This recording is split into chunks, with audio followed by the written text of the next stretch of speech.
You are now rocking with the hottest boxing podcast in the land with your host, Coach Malachi Williams. True.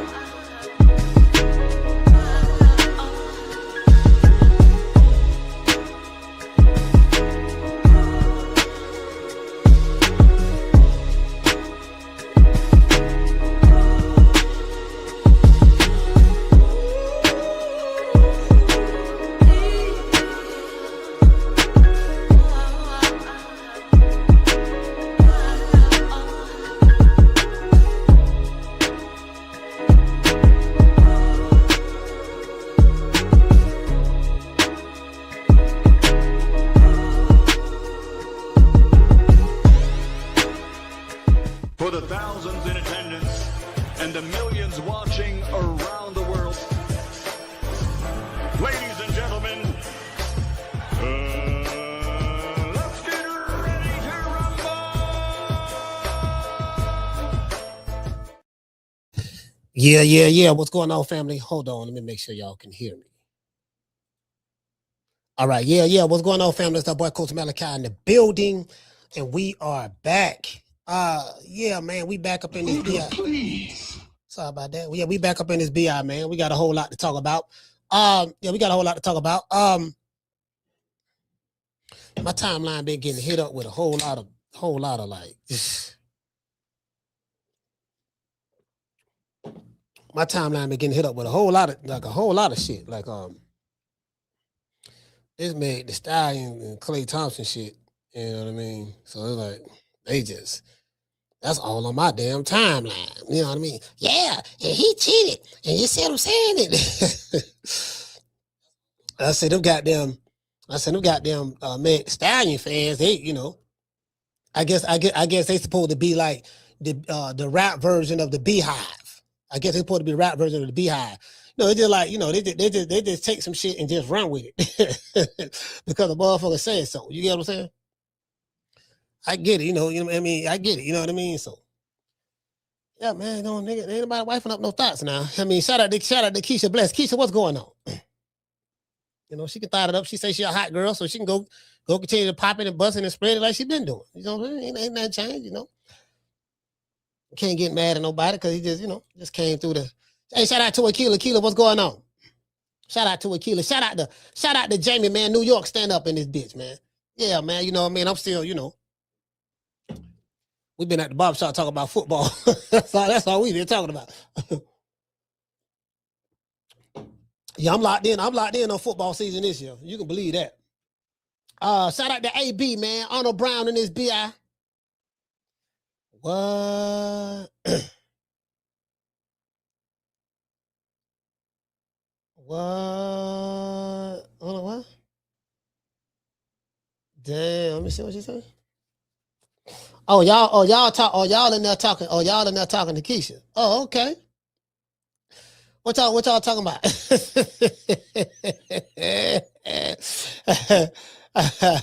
Shout out to Dr. Boston. What's going on, fam? Hey, yeah, you get what I'm saying? Yeah, hey, check it out. Hey, Keisha, check it out. Now, I don't know now. You know what I mean? Like this for all the baby mamas out there, right? All the baby mamas, right? Listen, we got a brand new hit single. You know what I mean? It's for the baby mamas, but the baby daddies, you know, this is something that you know what I mean? This is coming from the perspective of the baby daddy. You get what I'm saying? But the Puerto Rican assassin just dropped a brand new hit. I'm gonna make y'all, you know what I mean? So I'm gonna make sure y'all introduce you, you know, just to tell your baby daddy, say, look here, when you want me to act right, just play this song. Hey, Keisha, man, Edgar Berlanga done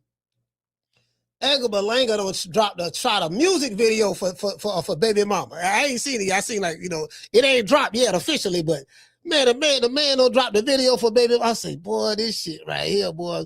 You know what we gonna do? I'm gonna tell y'all what we gonna do. We just gonna go ahead and we gonna get what Jamie at? I'm gonna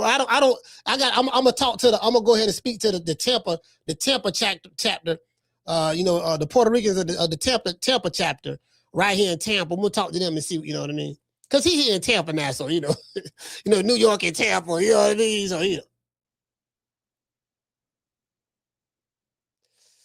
shout out to Green Eyes P. Salute. Shout out to Green Eyes P. Hey, what did it say? Jamie say Belanga's a joke. There you go, hating on Puerto Ricans again. It's something about Puerto Rican fighters, that you have a problem with. But I don't know what it is. Something about Puerto Rican fighters, man. You gotta work that out, fam. Hey, what is it? She said, "Baby daddy won't leave me alone, stuck like Chuck." Hey, man. Hey, I guess that's a good thing. I guess that's a good thing, So, hey, what it say? Jamie told us, Coach, keep Belanga in Florida. Hold on, wait a minute, Jamie. Now, you do know Florida is like a second home to New Yorkers. You do know that, right? There's a lot of New Yorkers that come to Florida. You see what I'm saying? You know that. The Yankees play here in Tampa. The Yankees have a stadium here. They come have their little practice and stuff. Spring training and stuff right here in Tampa. So you do know now, New York, Florida is like a second home to New Yorkers. Just want to throw that out there. Listen, New York, you got New Yorkers everywhere, bro. I don't been somewhere everywhere around the country, bro. And you gonna run across somebody from New York. Yeah, I'm from New York, dog. You from New York? Yeah, I'm from New York. Hold on. I gotta make sure my doggone. I gotta make sure my thing showing good. Yeah, you know what I'm saying? That one thing about New Yorkers now. Them they be everywhere. Hey, what it say?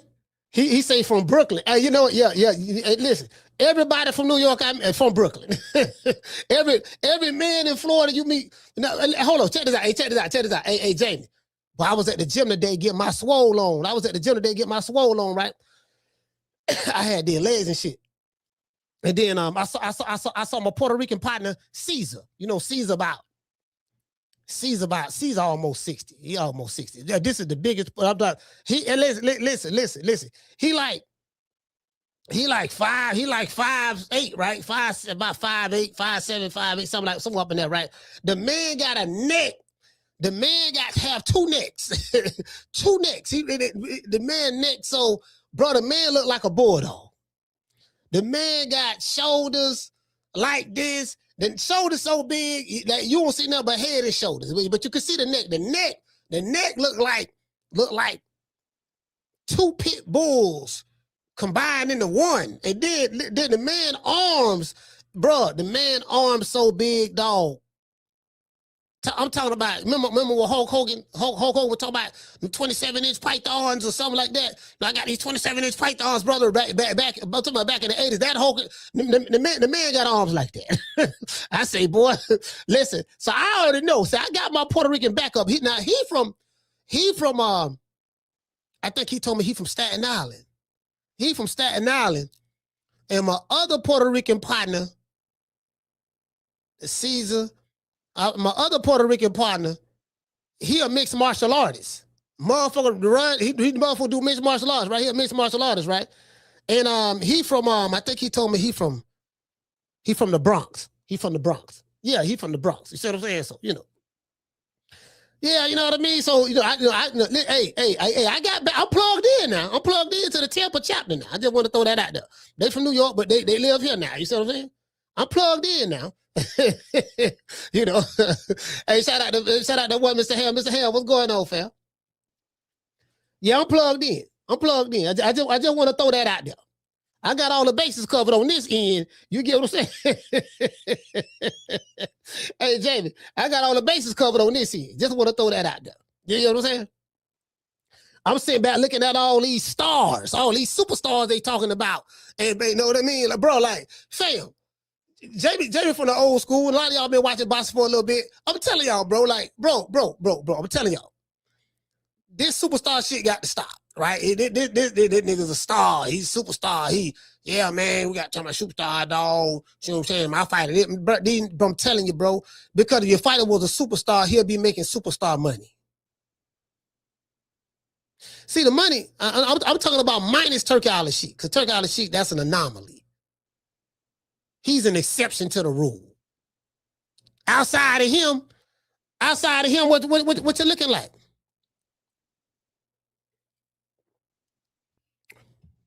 Ain't no nigga making $3 million a fight, no superstar. I just want to throw that out there. Ain't no such thing as a $3 million superstar in boxing. If it is, I ain't seen none. I ain't never seen none. You get what I'm saying? Motherfucker talking about like that word is thrown around so loosely. And then there's no such thing as a superstar who's not a draw. Your drawing power determines your status from a pay scale standpoint and a superstar status standpoint. It just ain't there. It just ain't there.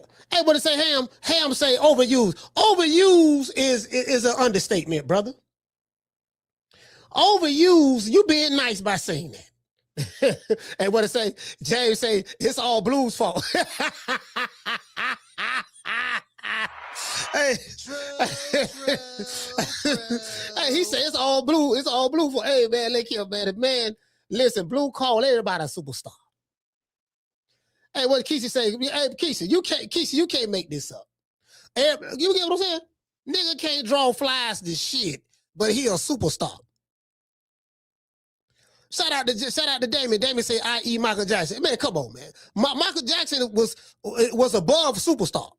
He was a mega star.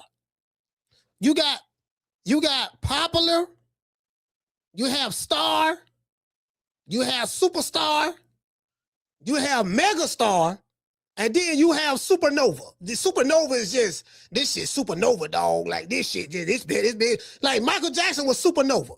Whatever the highest of the height you can get to in anything in life, from a popularity standpoint, success standpoint, culture, influence cultures from across the globe.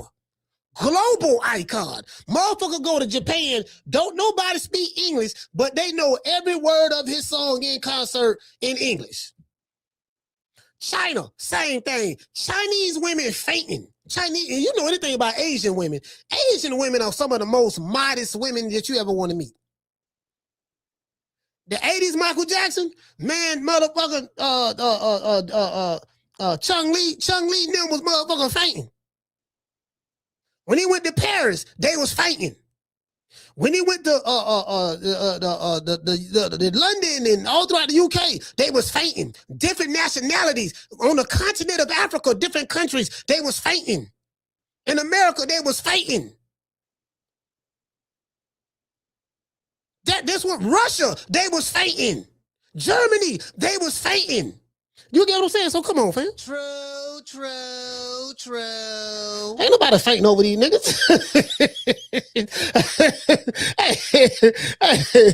hey, he say Chinese men was fighting. No. I ain't never seen no men fighting now. Yeah, I ain't never seen no men. I ain't never seen no men fight. I'm talking about women. I don't know about no men. I ain't never seen no men fight over Mike. I'm being honest with you on that. But I'm talking about the women. Shit, motherfucker, listen. Mike did a concert in a soccer stadium. 100,000 plus that bitch hold. Motherfucking, you gotta bring the EMS. You know, the EMT, the ambulance. You gotta, listen, at his concerts, you got by 20 to 25, maybe more, somewhere up in there, EMT ambulance. Right there. Motherfuckers fainting in the crowd, and the crowd is surfing the person that passed out, moving them from the back of the concert to the front of the concert, so the EMT workers can receive them and try to wake them back up. True. Yeah, I ain't never seen nothing like that. So I'm just, you know what I mean. Take a whole lot to impress me, to coming up in that era. You had to be there. You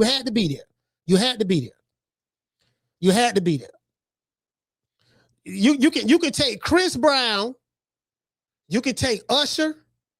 You could take Beyonce. At the top, at the highest of their popularity, combine them into one super artist, and it still won't measure up to Michael Jackson. True. Just, I'm just being honest. You wasn't there. Hey, hold on, what you say? Hey, what you say? Damien say, and without social media. There was no social media. You just can't look on the phone and just see him. No, it wasn't no social media. None of that. None.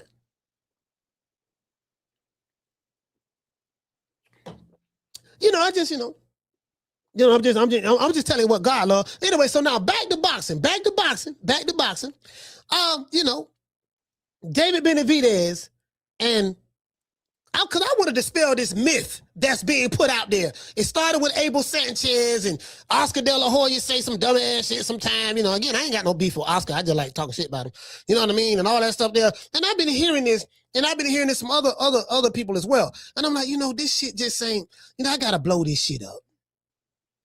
Mauricio Suleiman saying Crawford was a coward and all that stuff there. I'm going to address that too some other time. Because a motherfucker who ain't never put on a pair of gloves before, never got in the ring, can't tell a motherfucker 37 years old who fought for 17 years as a pro that he's a coward at anything. A motherfucker who is the coward telling another motherfucker who took all the risks.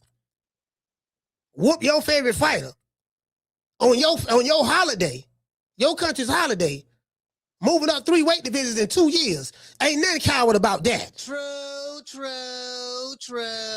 But that's another story for another day. I'll address that some other time. Anyway, let's get into the show. Now, why are David Benavidez and Zurdo fighting on pay-per-view when neither fighter is a draw? Now, I stand corrected on one thing. I thought this fight was going to be on Amazon Prime. Because I was like, I ain't buying that shit.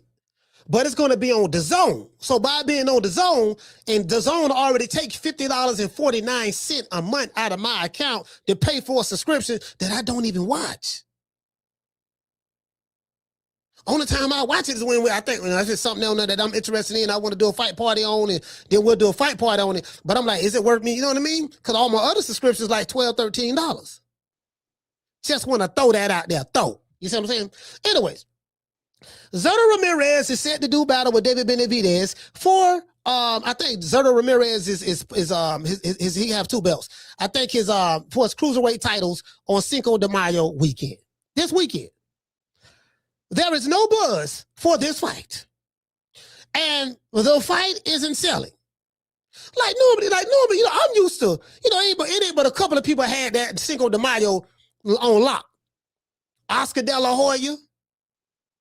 I want to say Julio Cesar Chavez. I could be wrong about that, but I think Julio Cesar Chavez, I could be wrong about that. I'm not sure. But definitely Oscar De La Hoya.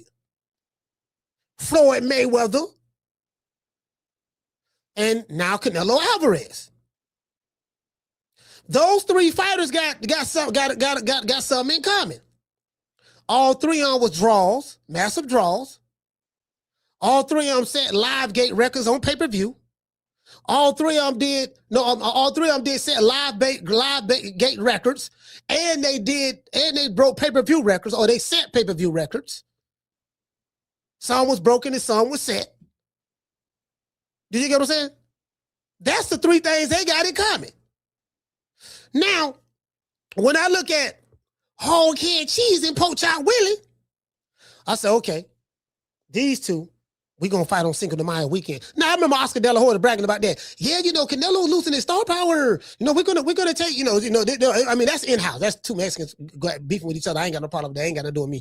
Know what I mean? But I'm gonna speak on it because it's funny. We're gonna take it over. We got Zurdo. Zurdo's gonna, you know what I mean? We got stars over here, guys. We have stars. Look what we have. We got Zurdo Ramirez. Yeah, you know what I mean? The cruiserweight champion unified. That's a star. Then we have Ryan Garcia, the Selfie King himself. You know what I mean? Then we have William Cepeda. Then we have, then we got Kid Awesome. I'm trying to tell you, Kid is old. Everybody's scared of him. You know what I mean? Everybody's ducking him. And all this stuff. I gotta hear Oscar on Clapback Thursdays tell these goddamn lies and bullshit Superman stories about these manufactured Buddha deemed stars that they say they have. True. There's no buzz for this fight at all. And the fight isn't selling. For years, fighters like Rolly Romero, Ryan Garcia, trainers like Abel Sanchez. Lord, I do not like Abel Sanchez. I can't stand the man. And Oscar Dela Hoya spoke about how black fighters don't sell. Got it on record. Well, Ryan Garcia and Mario Barrios flopped and didn't sell shit. One of my favorite Mexican-American fighters is Benavidez. Benavidez isn't a draw. He's a draw in, what he fight in San Antonio on that level, but it's a small level. You know what I'm saying? On that level. But I'm saying he ain't no draw like something to make you a superstar. But he's the most talented out of all of them. I like Bam. Bam, one of my favorite fighters. Rolly Romero, well, Bam can draw a crowd where he's sitting at. You get what I'm saying? Like that. But you get what I'm saying. I'm saying on the level of this superstar shit they talking about, right? Rolly Romero and Teofimo Lopez can't draw flies to shit to save their lives. They can't. These same propagandas pushers want to convince me that all you have to do is be born Mexican or Latino, to be born a Mexican fighter, and you will have a massive draw amongst Mexican boxing fans. When you look at the fighters that sold the most revenue, venues, live gates, and pay-per-view records, you'll be hard-pressed to find the type of fighters that they're talking about on that list by themselves. Oh, I got the receipts. I had the receipts. We finna cook today. We cooking today. The same propaganda pushers, right? It's the same ones. In today's time, who is the superstar Mexican American boxer that's a draw in America when they fight each other? Give me one. We know you're gonna say Canelo. So, outside of Canelo, who you got? Because according to Abel Sanchez and Oscar, which big draws when we fight each other, we don't need. Okay. What did Rolly Romero? No, what did Ryan Garcia and Mario Barrios do? You can hear catfish piss on the water. You can't even find the pay-per-view numbers or just the sources say. There wasn't even no sources say on that deal. Cutting tickets 50% off the week of the fight? But you a superstar? He got a strong following on TikTok, though.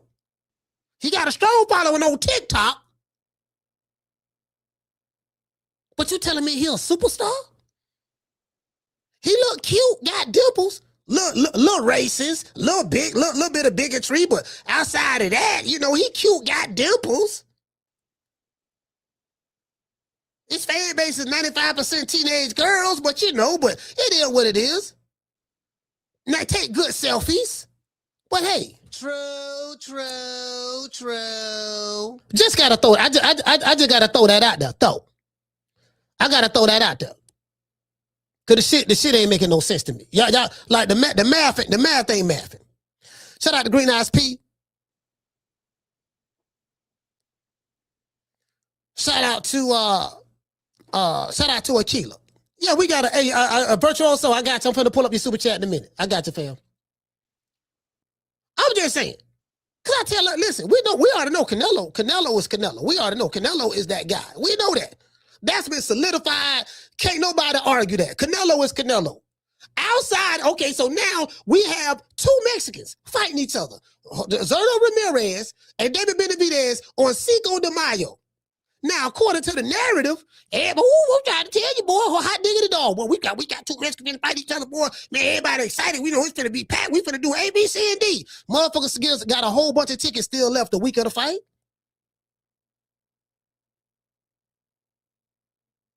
So it's not that simplistic. See, I'm finna blow this. It's not that simplistic. The week of the fight, fam. And ain't nobody, bro. I'm gonna listen. I'm taking my son to the barbershop Saturday. I go to a Dominican and Puerto Rican, a lot of Dominicans and Puerto Ricans working his barbershop. If they ain't talking about David Benavidez and Zurdo, because they watch it, they be on ESPN, they watch all the sports, football, baseball, MMA, WWE, they watch all combat sports. If they ain't talking about it, come on, fam. True. Now it's time to hurt some feelings with facts. Ryan Garcia's numbers without Tank Davis and Devin Haney are terrible.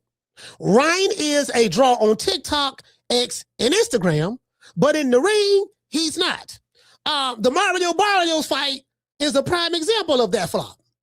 That he fought Oscar Duarte. What are those Oscar Duarte numbers? Superstar. What are those Oscar Duarte numbers? Oh, okay. Anyways, I'm not gonna count the Rolly Romero fight because that was in Times Square. You know, the Saudis just want to give New York a whole bunch of money. So you know, I'm just trying to give him a whole bunch of money. So yeah, we gonna throw a fight in Times Square. 25 people out there. You know, he got beat by Rolly Romero.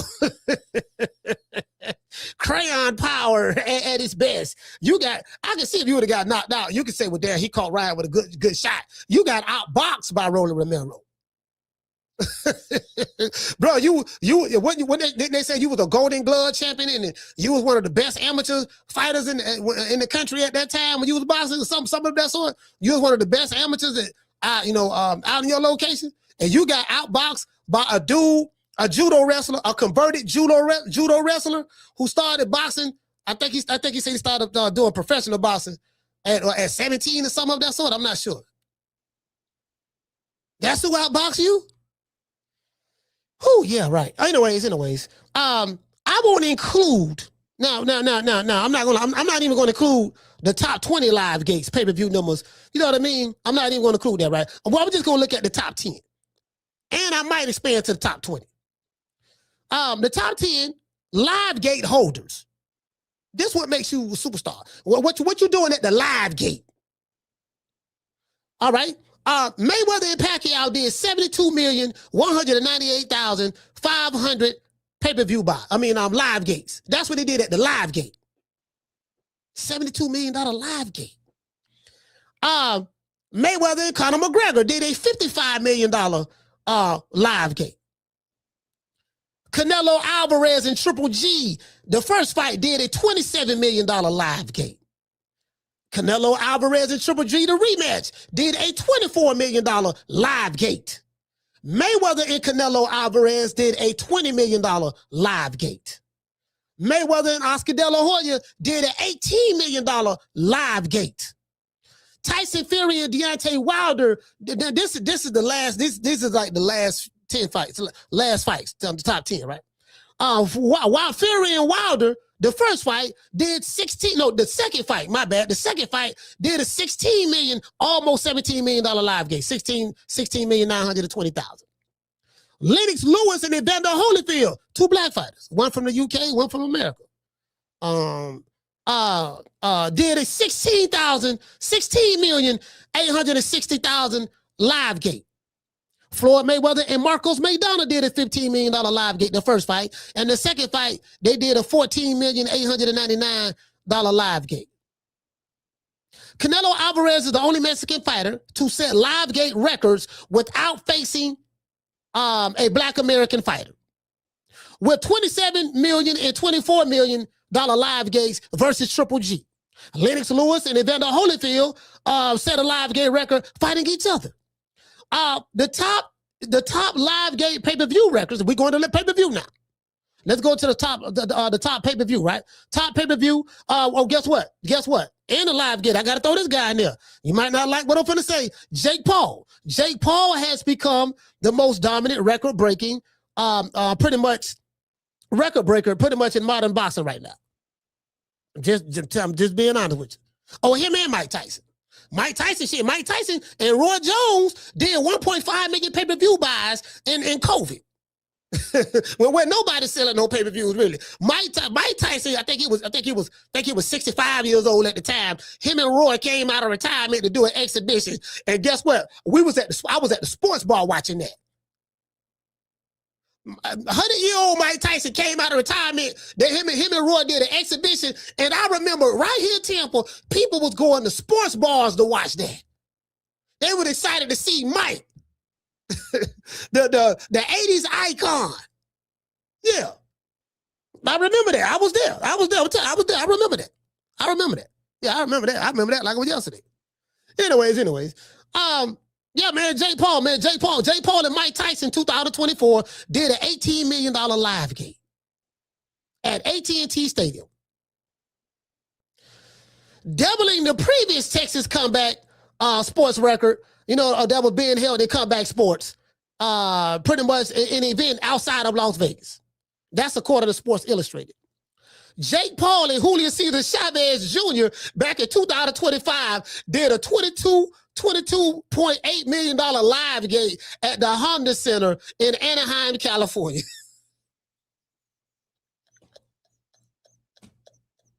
Jake Paul and Julio Cesar Chavez Jr. did $18 million live gate, dog. And it's funny. It is funny. But Jake Paul have a following. See, in order to be a superstar, you have to have a following. In order to be a star, you have to have a following. If your following is on YouTube, if your following is YouTube boxing channels because the channel like you, so he capping for you. If that's your following, fam, you ain't what they telling you is. They lying to you. True. They lying to you, fam. You not what they telling you. Gervonta Tank Davis, and Ryan Garcia in 2023, they did a $22.8 million live gate. They did that together. And I'm going to tell you why. Ryan Garcia fans are social media. Streamers, teenage girls, right? Tank Davis fan base is pretty much social media. Now, but he got the hood too, though. See, Tank got the hood as well. Tank got the social media. He got some of the same fans that Ryan Garcia got. They crazy about him like that there, right? On social media. But Tank got the hood too. He got the YNs. He got all the 304s. He got Man, Pookie, Ray, Pooh Shices. He got a whole bunch of Pooh Shices that crazy about him. Them type crash dummies. He got the crash dummy crowd. You get what I'm saying? He got that's his crowd, and it's a lot of them. They ignorant now. They ignorant. They is ignorant. Ignorant. They that. IGNANT. Ignorant. They that. But he got it's a bunch of them though. So he got that. So these other dudes ain't got no following. And guess what? When they fought each other, they broke the record that was set by Conor McGregor and what my main man is Khabib in 2018. Saul Canelo Alvarez and Edgar Berlanga did a $17 million live gate. The Mexican fought the Puerto Rican assassin. They did a $17 million live gate. I mean, that was pretty much because of Canelo, but the Puerto Rican assassin can say that. I've been in big fights before. What are you talking about?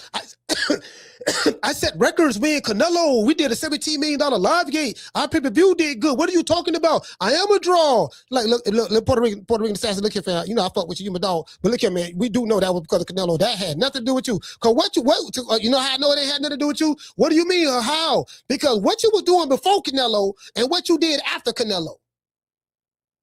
What was your live gate? What was your gates then? I don't want to talk about that. True. Oh, okay.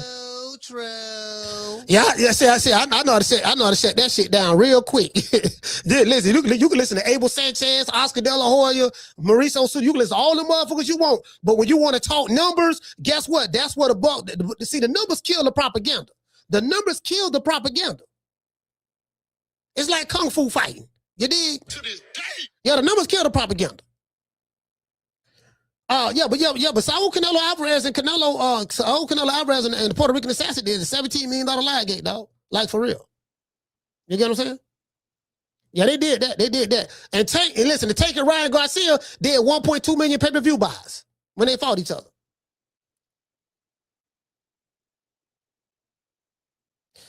And that $22 million live gate surpassed the live gate of Conor McGregor and Khabib. Because they did in the UFC, they did a $17.2 million live gate. You get what I'm saying? So I'm just, listen. So I'm just throwing it out there. I hear what you're saying. And I'm gonna tell you something else I didn't want to include. I didn't want to include Mike Tyson's numbers in the 90s. Floyd pretty much broke all of them, but Mike Tyson, I ain't want to include none of the stuff he did. So if what Oscar Dela Hoya, Mauricio Suleiman, and Abel Sanchez are saying are true, then explain this to me. Why the numbers don't reflect that? Outside of Canelo, who you got? They're doing that, that's selling.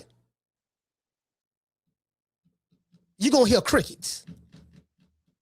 You're gonna hear crickets. That shit sound good, dog. That shit mid at best. You have a cruiserweight fight between two Mexicans on Cinco de Mayo weekend. Everybody get excited on Cinco de Mayo weekend. Guess what? You know why people got excited on Cinco de Mayo? They got excited when Oscar fought on Cinco de Mayo. Fishnets and high heels. They got excited when Floyd Mayweather fought on Cinco de Mayo, and he always made sure to fight a Mexican on that day or any Latino. Anybody from Latin descent, Floyd was going to fight on that day. And he fought on Mexican Independence Day. The audacity of this nigga. You gonna take the Mexican holiday and fight on it? and guess what? And it's gonna break live gate record. So the Mexicans was coming to the jail. Buzzers were coming to the fight. We want to see this puto get knocked out, dog. And he gonna stop disrespecting us. They want to see Floyd get knocked out. That's what it was. See, motherfucker, he took the holiday. We need somebody to whoop his ass and take the holiday back because he took it from us. They say he took it. We gotta find somebody. We gotta find somebody who can take the holiday back. They tried it. They tried it. They couldn't find nobody. That's why Floyd running around hollering about he 50-0. Oh, no, 50-0. Look, you 49-0. The Conor McGregor fight don't count. That was an exhibition fight. You don't beat a motherfucker who got a 0-0 professional record in boxing and count that as you breaking Rocky Marciano record. No, I ain't going for that. True. These motherfuckers be doing too much. That be the problem, though. They be doing too much with this shit. They be doing too much with it. You gonna fight an MMA fighter who have 0-0 professional boxing record, and they got sanctioned by the WBC, Mauricio Suleiman. So don't tell me nothing about the WBC and Mauricio Suleiman. Don't tell me nothing about that. Don't tell me nothing about that. Motherfucker gonna sanction. Hey, shout out to Uncle Charles. You gonna sanction. Yeah, you about to throw him in the ring. True. I mean, you were better off doing that. You get what I'm saying? Yeah, I have got my ass whooped, but that ain't the point. The point is, you just can't. You got a motherfucker with a zero. Well, no, but he's good. He's good over there in MMA. That ain't got nothing to do with boxing. Yeah, you talking about we breaking records with a person that got a 0-0 record in boxing. Motherfucker took that, you know what I mean? So shit, so I mean, yeah, man, the point of these niggas ain't no superstar. I'm trying to tell you, dog, they not that. So explain to me why the numbers don't reflect these guys being massive draws. Abel Sanchez, Oscar Dela Hoya, Mauricio Suleiman.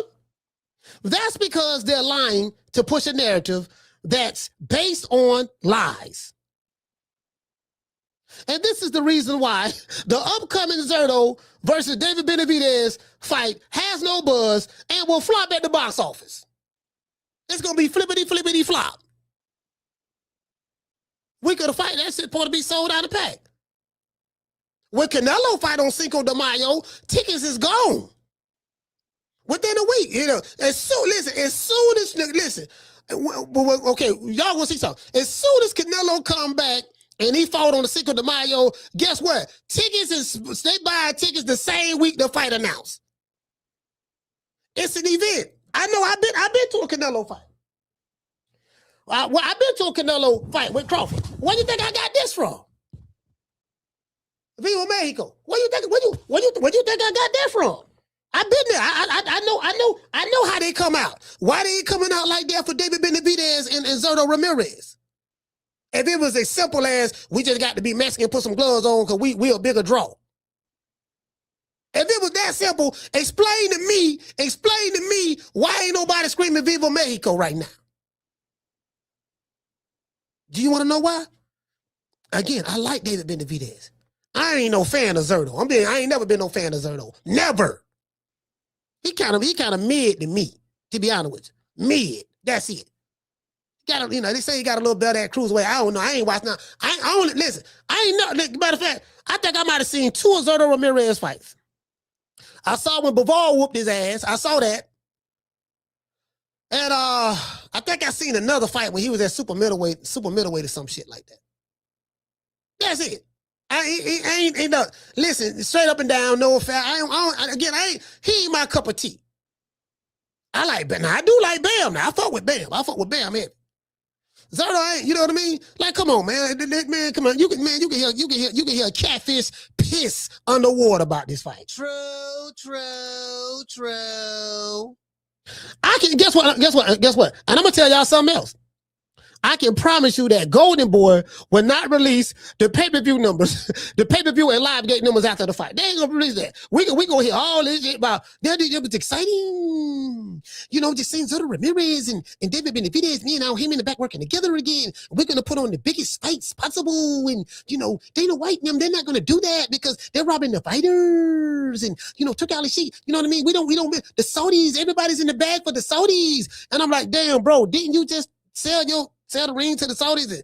Didn't the Saudis put the money up for Ryan Garcia and Mario Barrios fight? Wait a minute, didn't you have several of your fighters? Wasn't Ryan Garcia fighting on Riyadh season cards and stuff like that? Didn't you have Jose Ramirez fighting on the Ryan Garcia card? Didn't you have Arnold Barbosa fighting, not Ryan Garcia card? Didn't you have Arnold Barbosa fighting on the Riyadh season card with the Saudis? What are you talking about? True. Shout out to Keith. She said, Coach, I know you flying out for this fight. Stop. Shop to the please. Shop, please. And hey, listen, it'll rain cocaine and snow heroin 8:30 tomorrow morning in Virginia before I ever go over there and pay to go see any of that trash. That shit don't move me. I'm just saying, I'm just trying to figure out, and since these supposed to be some Mexican superstars, why they ain't no Mexican superstar live gate records being broke right now? Why they got a bunch of tickets still being sold? Why ain't nobody talking about them? They supposed to be this draw, right? Listen. Most of the motherfuckers that Oscar Dela Hoya we're talking about, that's a draw. They wouldn't be a draw if they was in an art class with a pencil in their hand. True. If these fools was in an art class with a pencil in their hand, they couldn't be a draw. They couldn't be a draw if they was back in the cowboy days and they did a Mexican standoff and they had 6 shooters and you had to draw down on your opponent, in a gunfight. They couldn't be no draw. Come on, man. To this day, trying to hear that bullshit.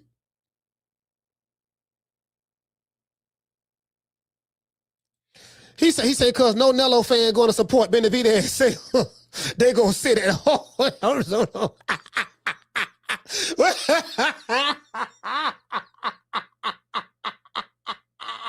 Hey, you know what? Hey, natural. You right about that now. Ain't no Canelo fan go. Canelo got real fans. I ain't gonna lie. Listen, well, you say what you want to say about Canelo. Canelo have real fans. They not fickle. They gonna ride with him. Now, it was a few that kicked him to the curb after he lost to Crawford. They were mad in the motherfucker. I ain't gonna lie. I can show you the videos on Facebook. I got the video. They were mad in the motherfucker, cussing Canelo out, saying he need to retire. They were mad. They were mad. I'm gonna tell you why they were mad. They were mad because they believed the hype. Back in the day, in the 80s, there's a group called Public Enemy, and they had a guy in the group called Flavor Flav. And Chuck D was the lead rapper. And there was a song out called Don't Believe the Hype. Don't believe the hype. So what happens is, on hype basically is hyperbole. when you make something bigger than what it is, you use a lot of hyperbole. Boy, I'm trying to tell you, boy, I'm trying to shit. He hit it one more time, but he got that one hitter quitter. Nigga got 3 knockouts, but you telling me, goddamn, he got knockout power, so you don't hype him up and all this stuff there, and then come to find out he pillow fisted. Yeah, see that's what hype is when they use a lot of hyperbole. Kind of like what I be doing. Kind of like what I be doing. I be hyping it up, put the jumper cables on them. You get what I'm saying? You know, I'm known for putting the cables now. I've been doing this shit a long time. I put the cables on you in a minute now. I make you believe you can fly if you listen to me long enough. True. All you got to do is believe. See, a lot of shit happen in life because of belief. All you have to do is believe. Everybody wants something to believe in. That's why people turn to religion. Everybody wants something to believe in. You gotta have faith in something. If you got to believe in something, why not believe in me? True.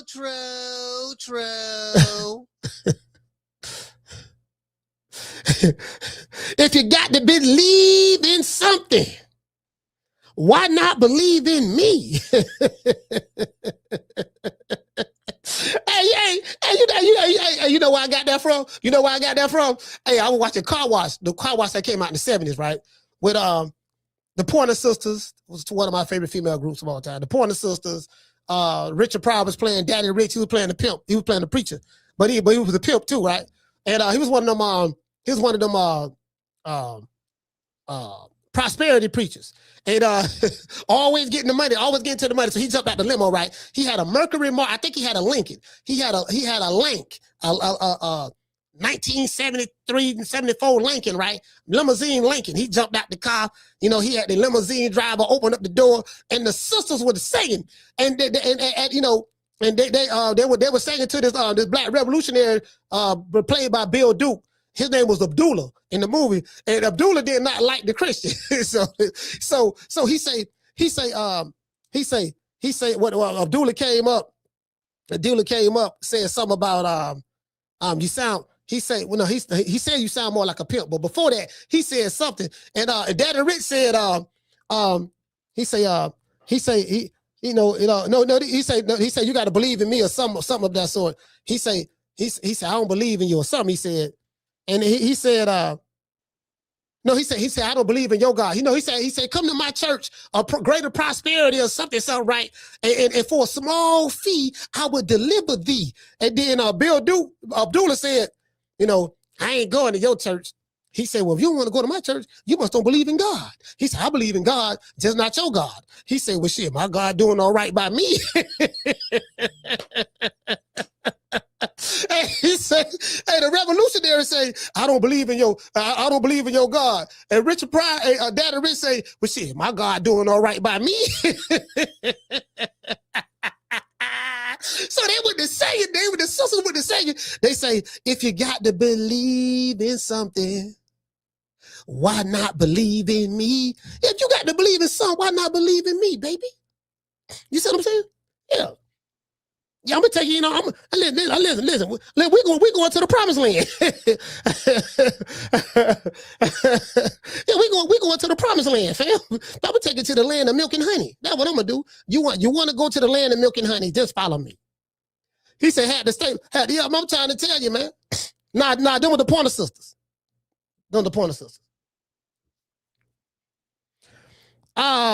Yeah, man. Hey, check this out. Hey, hold on. What he say? Wait, hold on. What he said? He said, I heard the venue open for only 8,000 due to low ticket sales. Junto in a new way have their country behind them already sold out 55,000, unlike Benavidez in his country, not behind them. See, this is the thing though, right? See, this is what I'm trying to tell you. Hey, David Sanchez, this is what I'm trying to tell you, fam. We dispelling these myths. We dispelling, listen. We dispelling these myths. Did you get what I'm saying? Like the man, these dudes can't draw flies to shit. Cinco De Mayo weekend again, because that really everybody want to see Canelo. Canelo. See, this is the thing, right? Somebody said something in the chat. Canelo fans ain't finna support David Benavidez.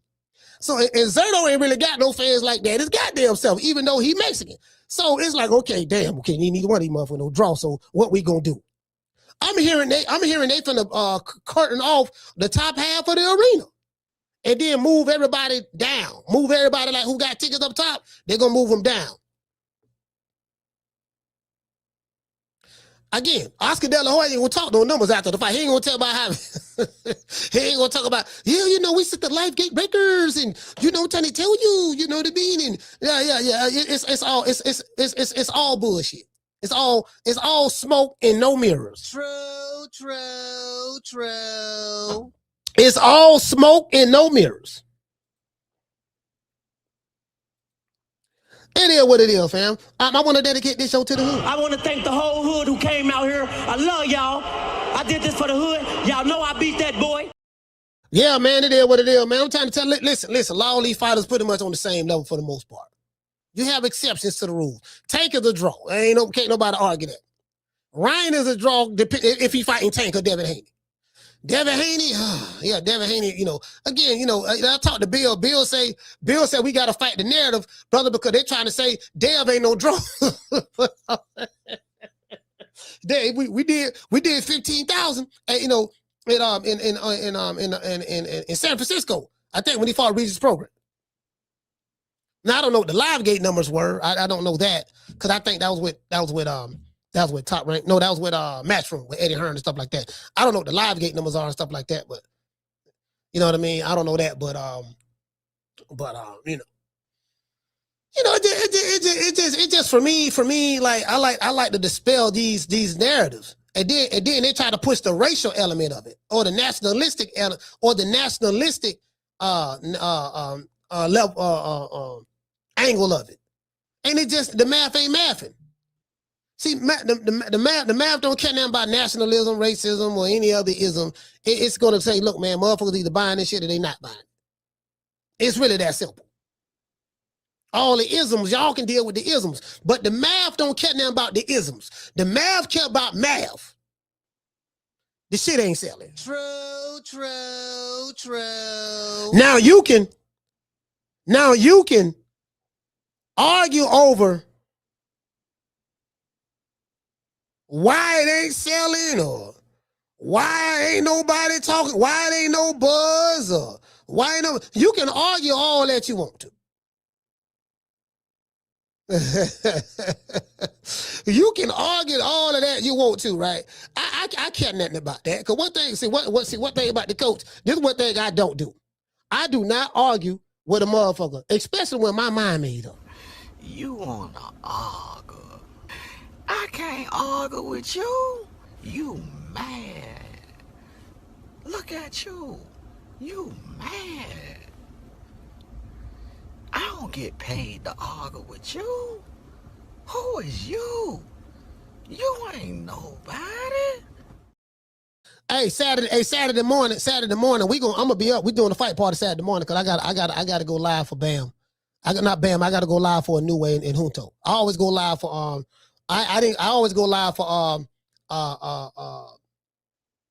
what's my main man name? A New Way to Moss. I always go live for him.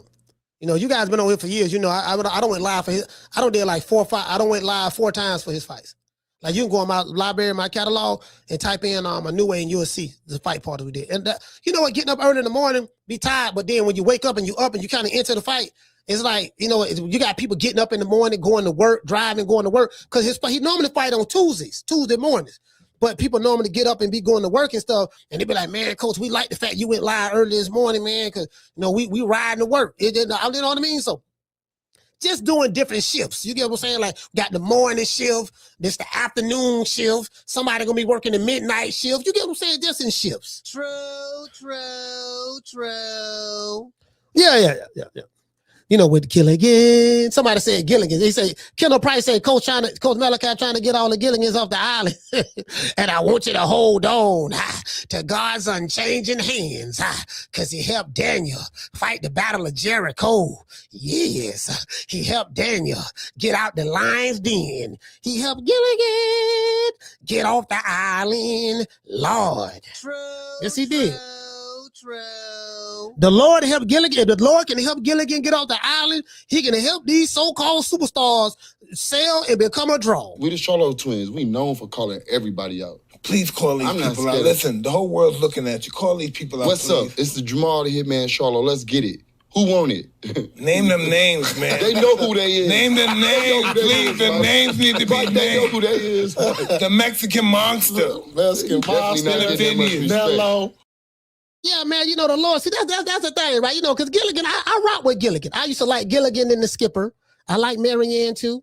You know what I mean? The movie star with Gilligan and Skipper, too. The millionaire and his wife. The movie star. Professor Ed, Marianne.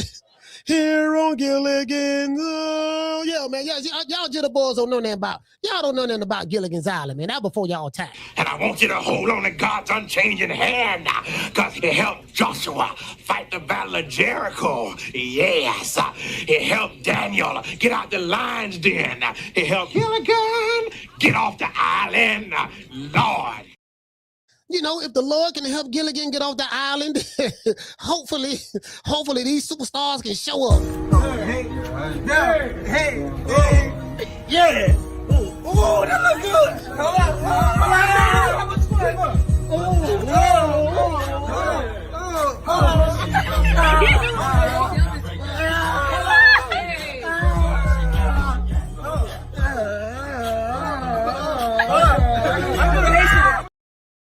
You know, some of the best dance moves I've ever seen. You know what I mean?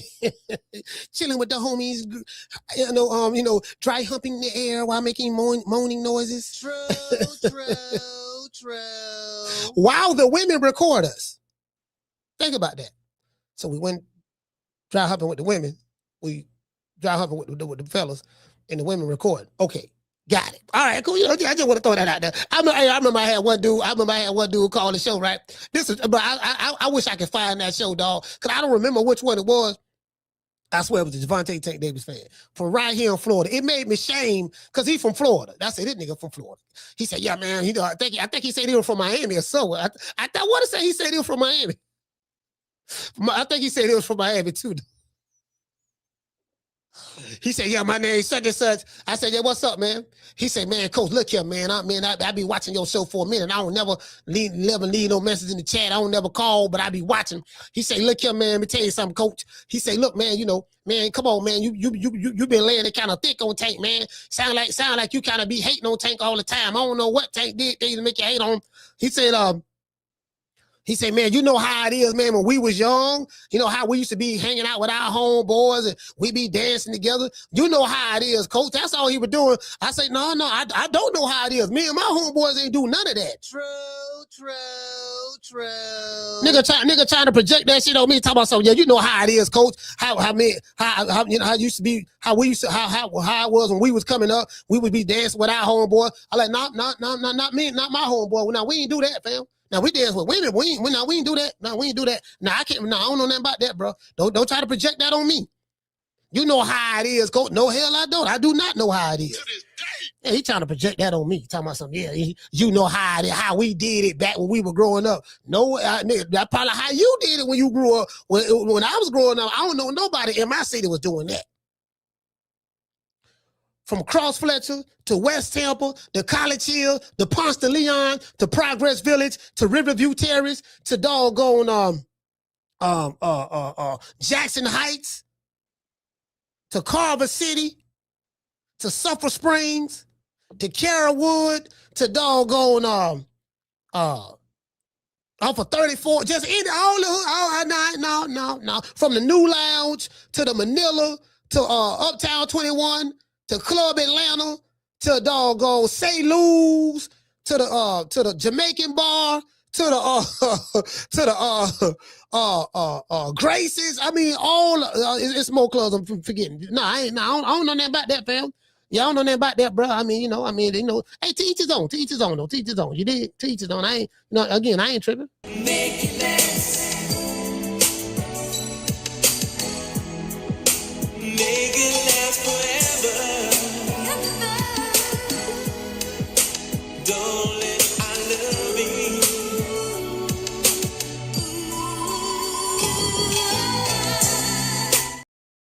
Yeah, man, it is what it is. Hey, shout out to Nas. What you say, fam? You say, Coach, have you seen the ring post? Nah, what is it? No, what is it? Anyways, hold on. Matter of fact, before we get into the show, I gotta give a shout out to my sponsors. Today's show. Hold on. Matter of fact, shit, the time is so goddamn long. 60 seconds too long. Today's show was sponsored by Foster's Barbershop. If you're in the city of Tampa, download the app Booksy. That's BOOKSY. Foster's Barbershop is located at 1923 below 1923 West Main Street, West Tampa, Florida, 33607. Let them know that Coach Malachi sent you, and you will receive a 10% discount. Let's give our sponsor, Foster, a round of applause. Yeah.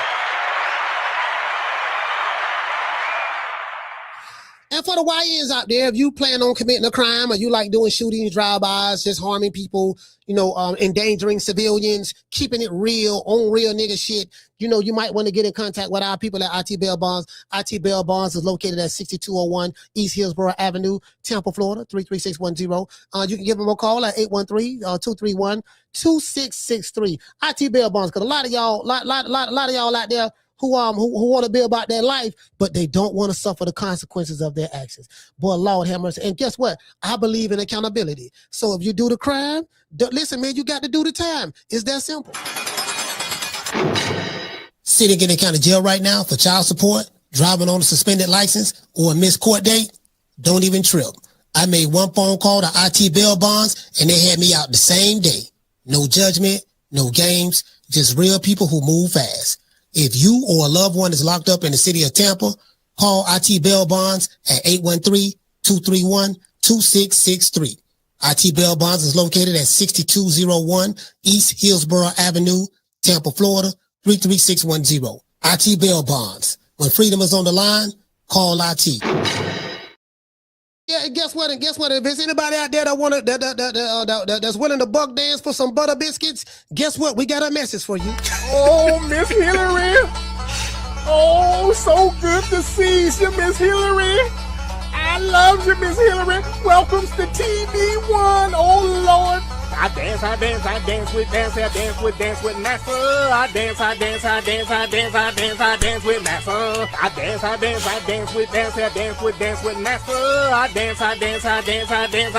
dance with Master. Oh, Miss Hillary, those butter biscuits so good, Miss Hillary. Oh, Lord, I hear the banjo playing, Miss Hillary. Lord, Miss Hillary, let me start buck dancing, Miss Hillary. Let me start buck dancing. Soft shoe cooning, Miss Hillary. Yeah. Hear what it is. I mean, you got to throw that out there. Now, one thing about me, now, we team fuck the other side. We do not care. We ain't got no friends. We don't want no friends. We good. True. Don't need your friendship. I got enough friends. I'm trying to get rid of some of the friends I got now. All right. Let's see. So they're saying that Devin Haney and Shakur Stevenson are in preliminary talks for a fight. Okay. All right, y'all, just let me know when it happened. I ain't getting the Holy Ghost. One thing about me, I'm not getting the Holy Ghost about no boxing news to actually see niggas in the ring sweat throwing heads. That's when I'm gonna get excited. Cause every time I get excited about something, I get let down. So right now I'm kind of like, I'm done. I'm done right now. That's just, well, man, I believe it when now, one thing I will say about Dale. Now, if Devin, one thing, now Devin, I ain't gonna lie, now Devin ain't gave me no reason to doubt him on nothing. So, but I haven't spoken to them, the Haneys. I haven't spoken to them at all. So, I reached out to Bill, but he didn't answer the phone. So he'll probably, he'll probably get at me when you're ready to talk or whatever. They're in the lab right now. He'll probably get at me when they're ready to talk or whatever. You get what I'm saying? So it is what it is. But anyway, hold on. Yeah, see, I got to show y'all this because we got. I got to show y'all this here, man, because I know y'all excited about this here. I'm excited. Y'all know what I'm excited about? My dog, the Puerto Rican assassin, Edgar Berlanga. He got a little honey dip, look like he got a Puerto Rican honey dip right there, and he's shooting his video. Look at all that ice. He's shooting his video, Baby Mama. You see what I'm saying? This is behind the scenes of Baby Mama right here. Now, this is called B-roll footage. B-roll footage is, it's non-verbal, nothing like that. You ain't really saying it. It's just B-roll footage right here. eres baby mamá. Tú quieres ser mi baby mamá. A mí me gusta como mamá. Una demonia en la cama. Después de aquí nos vamos a un hotel. What is it? Hey,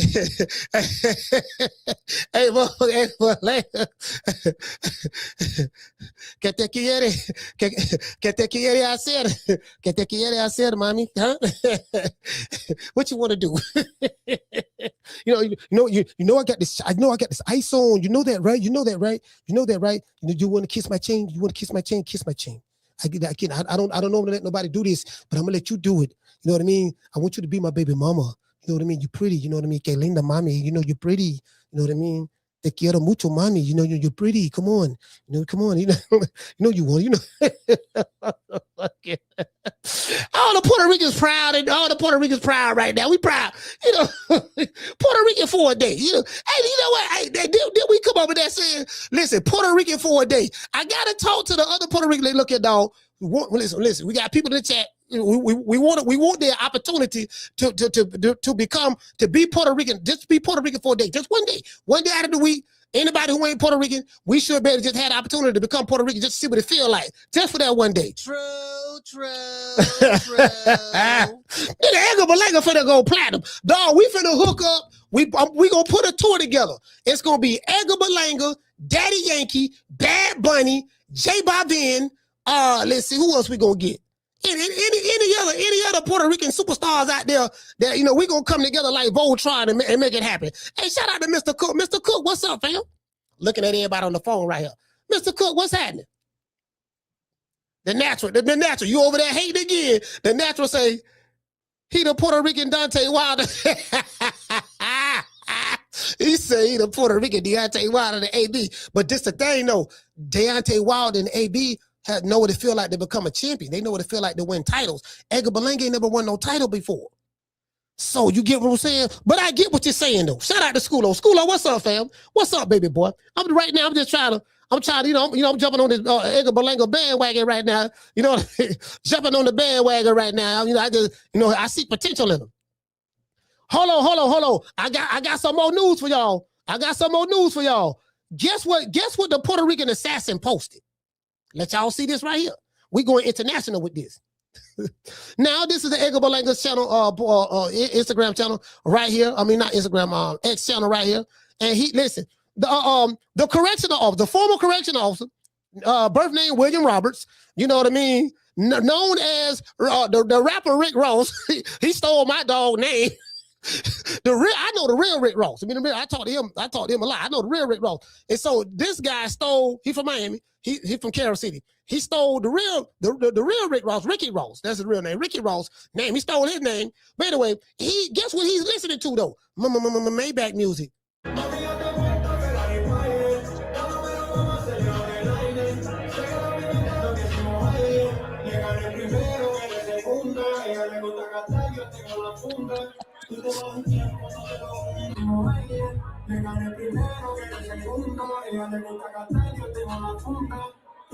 Ain't nobody bothering that shit but this dude. They must have paid him. They must. Look, you see? Ain't nobody. Now this dude right here, Hispanic. I don't know what his nationality is, but get what? He not even. He got the camera. He not even vibing to it. Ain't nobody doing nothing. Rose. Rose the only one. And then the Puerto Rican assassin, he gave him encouragement. Cause do what he said right here. Let's blow this up right quick. He say Rick Ross vibing to my song. Rick Ross vibing, and he got fired.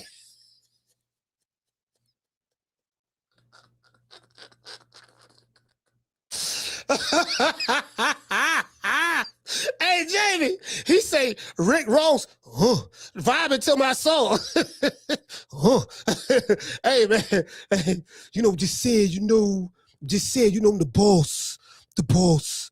You get what I'm saying? Yeah, the boss. All right, okay, boss. All right, boss. Well, we finna see what's up then. Finna see what's up. So all right, let me see what's up. Okay, where's this doggone? Where is? I'm looking for this goddamn. Okay, now I see this right here. Listen, this when you know. This one. What is that? Okay, so they're discovering a fight with Louis DeCoupe. On. It say right here, right?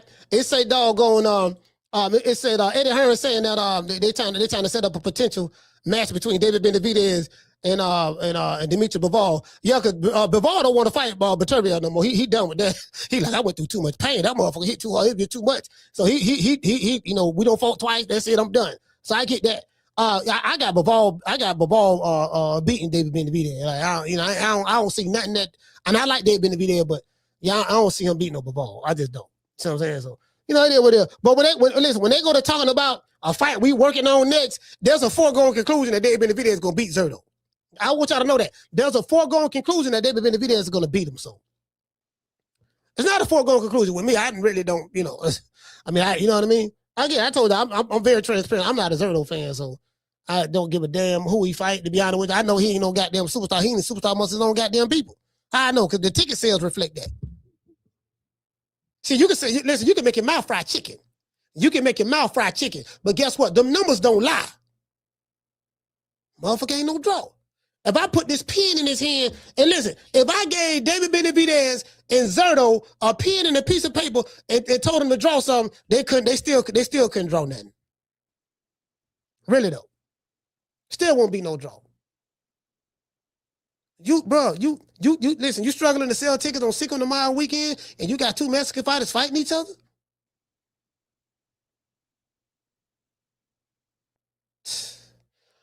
All right, I also see that Anthony Joshua and Fury, that's pretty much a done deal.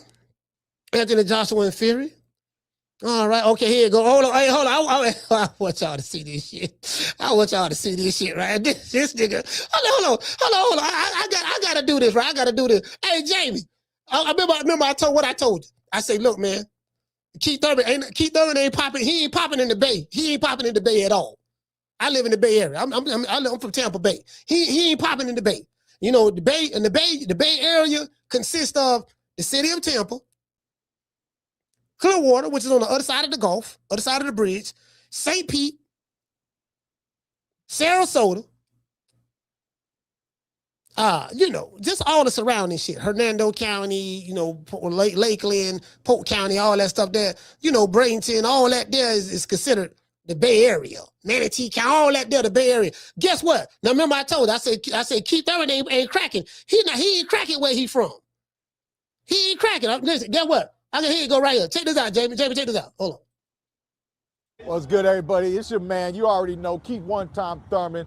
We out here on 22nd Street, 9th Avenue South, man, St. Petersburg, Florida. Now that's the hood. That's the hood.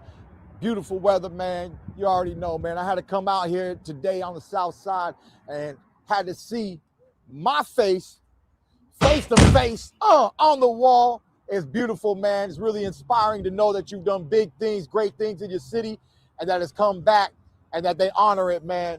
You know, I'm going to give the love where the love is being given back. This is my man Freeman.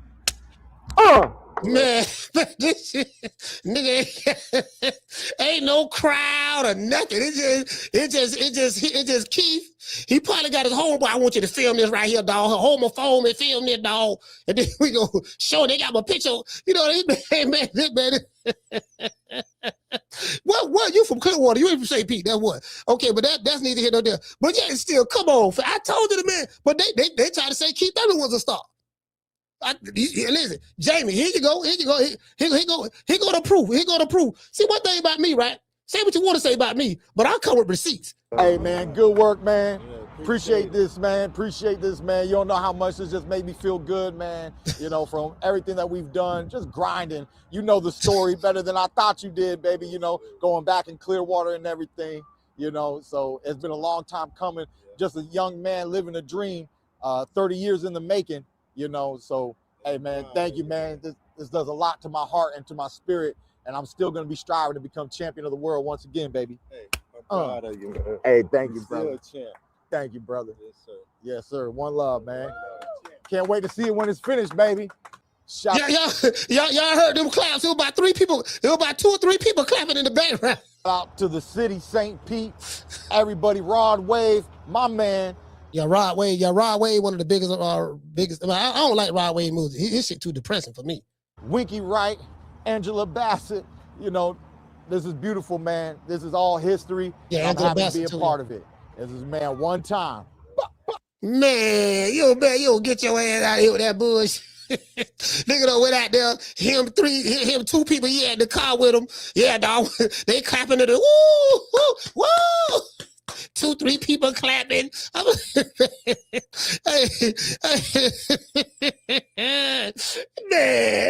let's get to the let's get to the super chats. Hey, shout out to Virtuoso. Hey, okay. We're dropping that quarter upper. Bam, dub on your boy. Hey, Leroy. Super chat received. Playtime. Boy. Hey, Virtuoso, he said, Coach, is it safe to say that Bam and Pitbull outdraws the Ecuadorian Sasquatch? You know what? I don't know. I don't know, but I do know that people like Bam. They gonna come out to see Bam. He don't do big live gate numbers because you can't sell. You can't put a big price number on his fights for the simple fact that he's a small guy. He's fighting at a small weight division, so you know what I mean. But for his size, he does draw what he can for his size. People like he has a fan-friendly style. Pitbull Cruz, everybody like Pitbull Cruz style. They like his style, man. The man coming forward, he throwing bolos. The Pitbull coming to knock a motherfucker out. It's no ifs, ands, buts about that. He coming to knock a motherfucker out, period. So, you know, Pitbull is all gas, no brakes. All gas, no brakes. Shout out to Sam of the Seto Music. Salute you, fam. Hey, okay. He said for your information, Canelo's VMC drink is promoting the fight. For real? No, man, no, don't tell me that. Wait a minute. Canelo drink, VMC drink is promoting is one of the sponsors of the fight? Oh, no, man. Hey, listen, man, if I'm David Benavidez, I'll be mad at him, but man, oh, hell no. Nigga, hell no. You ain't gonna fight me, but then you gonna come on, fam. Hey, nah. Hey, Canelo, listen, Canelo got to get him a fade after that. You got to get that man a fade. Shout out to Virtuoso. Hey, okay. He said, keep one fan 30. Man, I'm trying to, man, this shaking like booty meat over there in Clearwater, man. They ain't talk about him in Tampa. I can tell you that right. Listen, man, it's shaking like booty meat over there, man. Keith Thurman, man, it's over. Down from the bar, there's a platform stage. People pimping, sharp as razor blades. Shout out to Mr. Wu. He say, Coach, do you think what he say?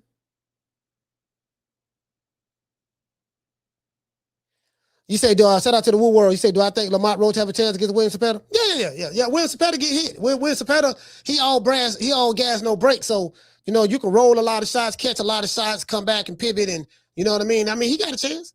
I mean, William Cepeda ain't no, I mean, he's a good fighter. He's a great economical fighter. You get what I'm saying? Great pressure fighter. But he's not the most defensively sound fighter in the world. He's easy to be hit, you know, because he's just all he's all gas, no break. So yeah, he definitely got a chance. He got a chance. Definitely got a chance. I mean, William Cepeda, you know, he's a good fighter, but he ain't no killer, man.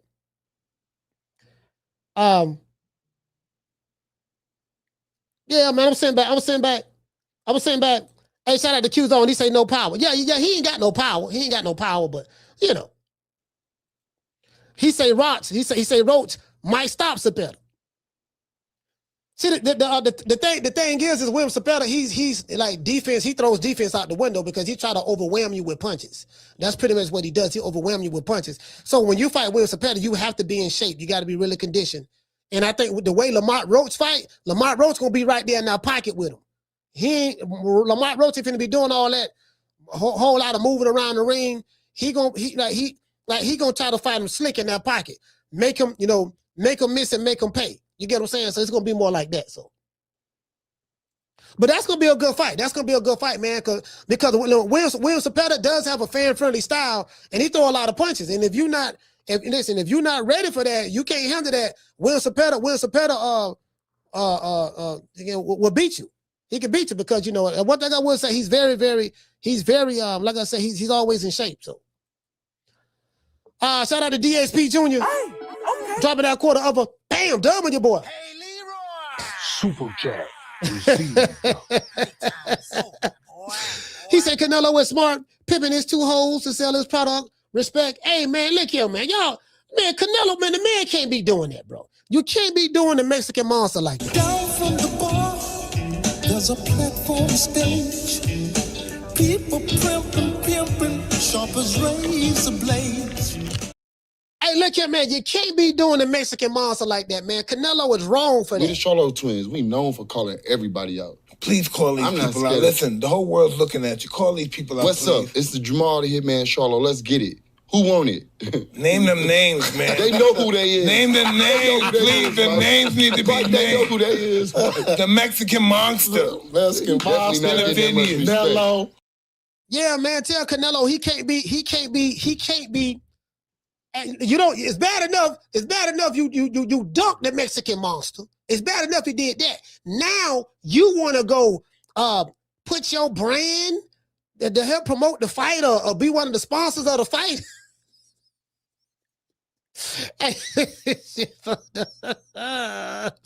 Hey, Crawford got the fight for David Benavidez. Bro, if you'd have told me in 1,000 years that Crawford and Canelo would have fought each other, dog, man, I never would have believed that. Never. If you'd have told me Crawford would have got the fight with David Benavidez, with Canelo, before David Benavidez, I would have laughed at you in your face.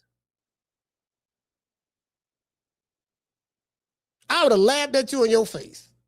If you would have told me that just 2 years ago, I would have laughed at you in your face. Hey, look here, man. No, there's another thing. The colonizers. Hey, I remember I was listening to a couple of them LDBC channels. They be using all the racial trigger points. You know, the colonizer Eddie Hearn. They call Eddie Hearn the colonizer. Yeah, the colonizer scandalized. This is what they're gonna be saying now. The colonizer Eddie Hearn's scandalizing the dream Devin Haney, you know what I mean, name, scandalizing his name, besmirchifying his character, trying to destroy his market value. You see what I'm saying? By saying this on IFL TV. Rumours Haney's talking to him, wouldn't be surprised if he goes. Have you spoke to him? No, because I can't do anything with that. Like, why? Because the money's not there, Con. Like, unless you need these guys, unless you're willing to lose a load of money in the process, you just can't. It's the same with Richardson. It's the same with Devin. I love Devin. We've talked, and if a fight made sense or a number made sense, but he wants crazy money, and so therefore you need someone that's desperate to overpay the marketplace, a bit like I did with him years ago. Yeah, but that's, I mean, you've already invested that money. Is it not worth your while to go? Hey, you know what though? I will say this. I gotta be fair with this.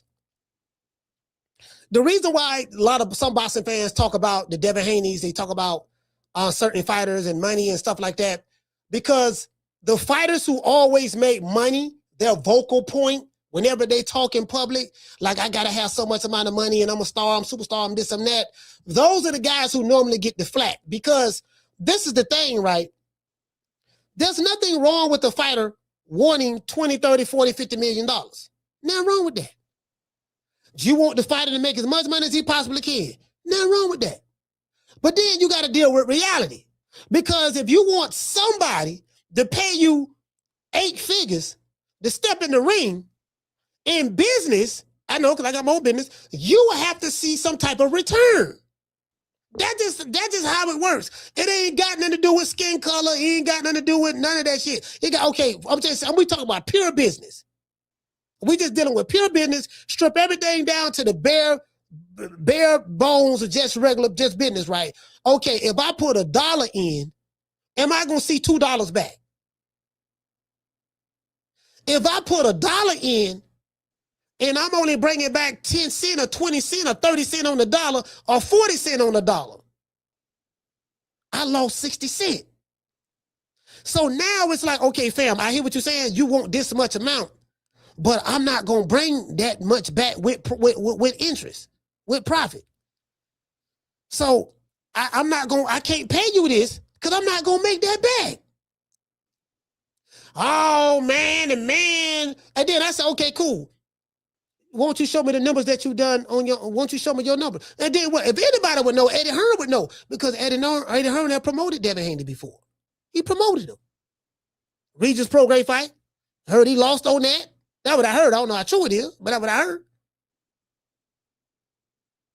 Not saying that he can't sell, but he can't sell to the degree that matches up with the demand of the type of money that he wants. You want that kind of money, dog, you better be doing $7-8 million live gates. At least $5 million live gate. At least that. Can you do a $5 million live gate? Yeah, it do gotta make sense. It do gotta make sense. You get what I'm saying? So again, I don't know. I really don't know, but you know, I mean, if anybody would know, he would know. He would definitely know. You know what I mean? So no, because we're in a position now of we're number one. So we don't need to overpay crazy numbers to bring talent. Our talent roster is brilliant. And I just, like, if I sign Devin, I just don't know what I would do with him. Like, what would I do? Devin against the winner of Jack Catcher against Shakram Girsov. Okay, Devin's not interested in that.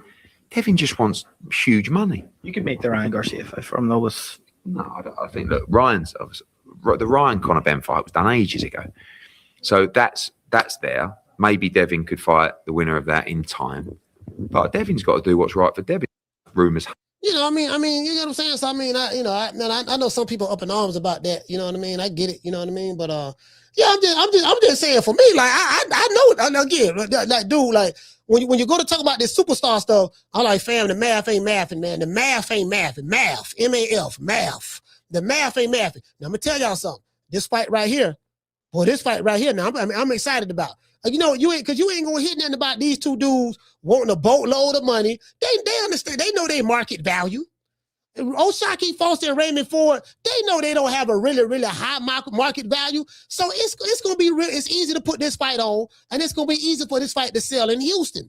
Because you got two brothers fighting in Houston. You see what I'm saying? Black bottom down in Texas. And then two, they asking for $5, $6, $7, $8, $9, $10 million.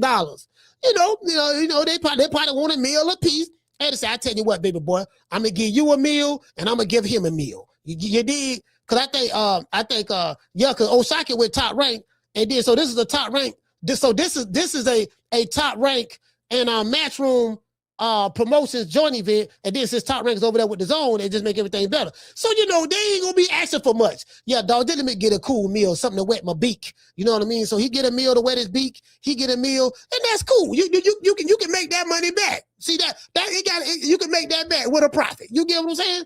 You know, O'Shaquie can't be asking for, I need 5, 6, 7 million, you know what I mean? I'm putting my life on the line for the fans' entertainment, talking that old dumbass shit them niggas be saying. See, him and Ford ain't saying that. They understand, look, we know our market value, you know what I mean? If you a 2 for a quarter ass nigga, get 2 for a quarter.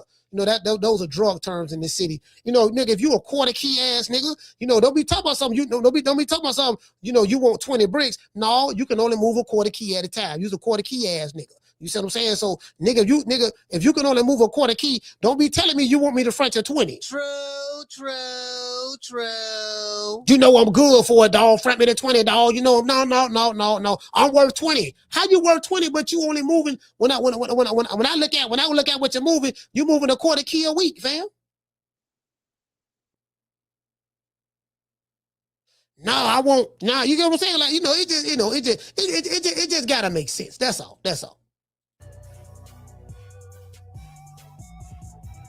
Now, I ain't gonna lie. I like this fight, bro. I really like this fight. I like this fight right here now. 2 slick black fighters fighting each other in their prime. 2 slick black fighters fighting each other in their prime. They ain't talking crazy. They ain't talking about, I need 20, 30 million. None of that there. They just want to get in there, throw hands. They understand the assignment. Just get in there, walla. Do what you gonna do. You get what I'm saying? I'm riding with Shock on this one. I'm riding with Shock on this one. I like Shock. I like Raymond Ford, but I don't like him over Shock. I'm riding with Shock on that one. I like that there. You know what I mean? The motherfucker, you got to pay how you weigh, fam. That's old Keith right there. I got Keith right there. Keith, so, it's what he say? Yo, it's a face-to-face face-off with myself in St. Pete. Thanks to the city and Freeman for the love and awesome artwork. Man, that man didn't do no good job. On the wall. Okay, why your eye looking like, hold on, I want to get a brother some criticism. I ain't hating, but I got to get a brother some criticism. Brother, look, why the eye looking like that? The eyebrow look too thick right there, and then he got something right there on the side. Yeah, man, you got to tell him to redo that picture. Now he got the hairline right because your hairline don't went all the way back, so he got that right. Hairline don't went leaning back like the Jack Boys up there, like Fat Joe and the Terror Squad is leaning back like that. He got that. He do got that part right. So we got to give him credit on that. The mustache and the beard look good. This eye look good. That eye right there, it look. You know what? For overall, the brother did the best he could. It's not that bad. I can tell it's Keith Thurman. I think that's all that matters at the end of the day. I can't tell that this is Keith Thurman. I can do that. True. Here go my dog. One of my favorite fighters in today's time. In the first round, I remember like looking across right before the bell, when they hit the bell so we could get it on in the first round.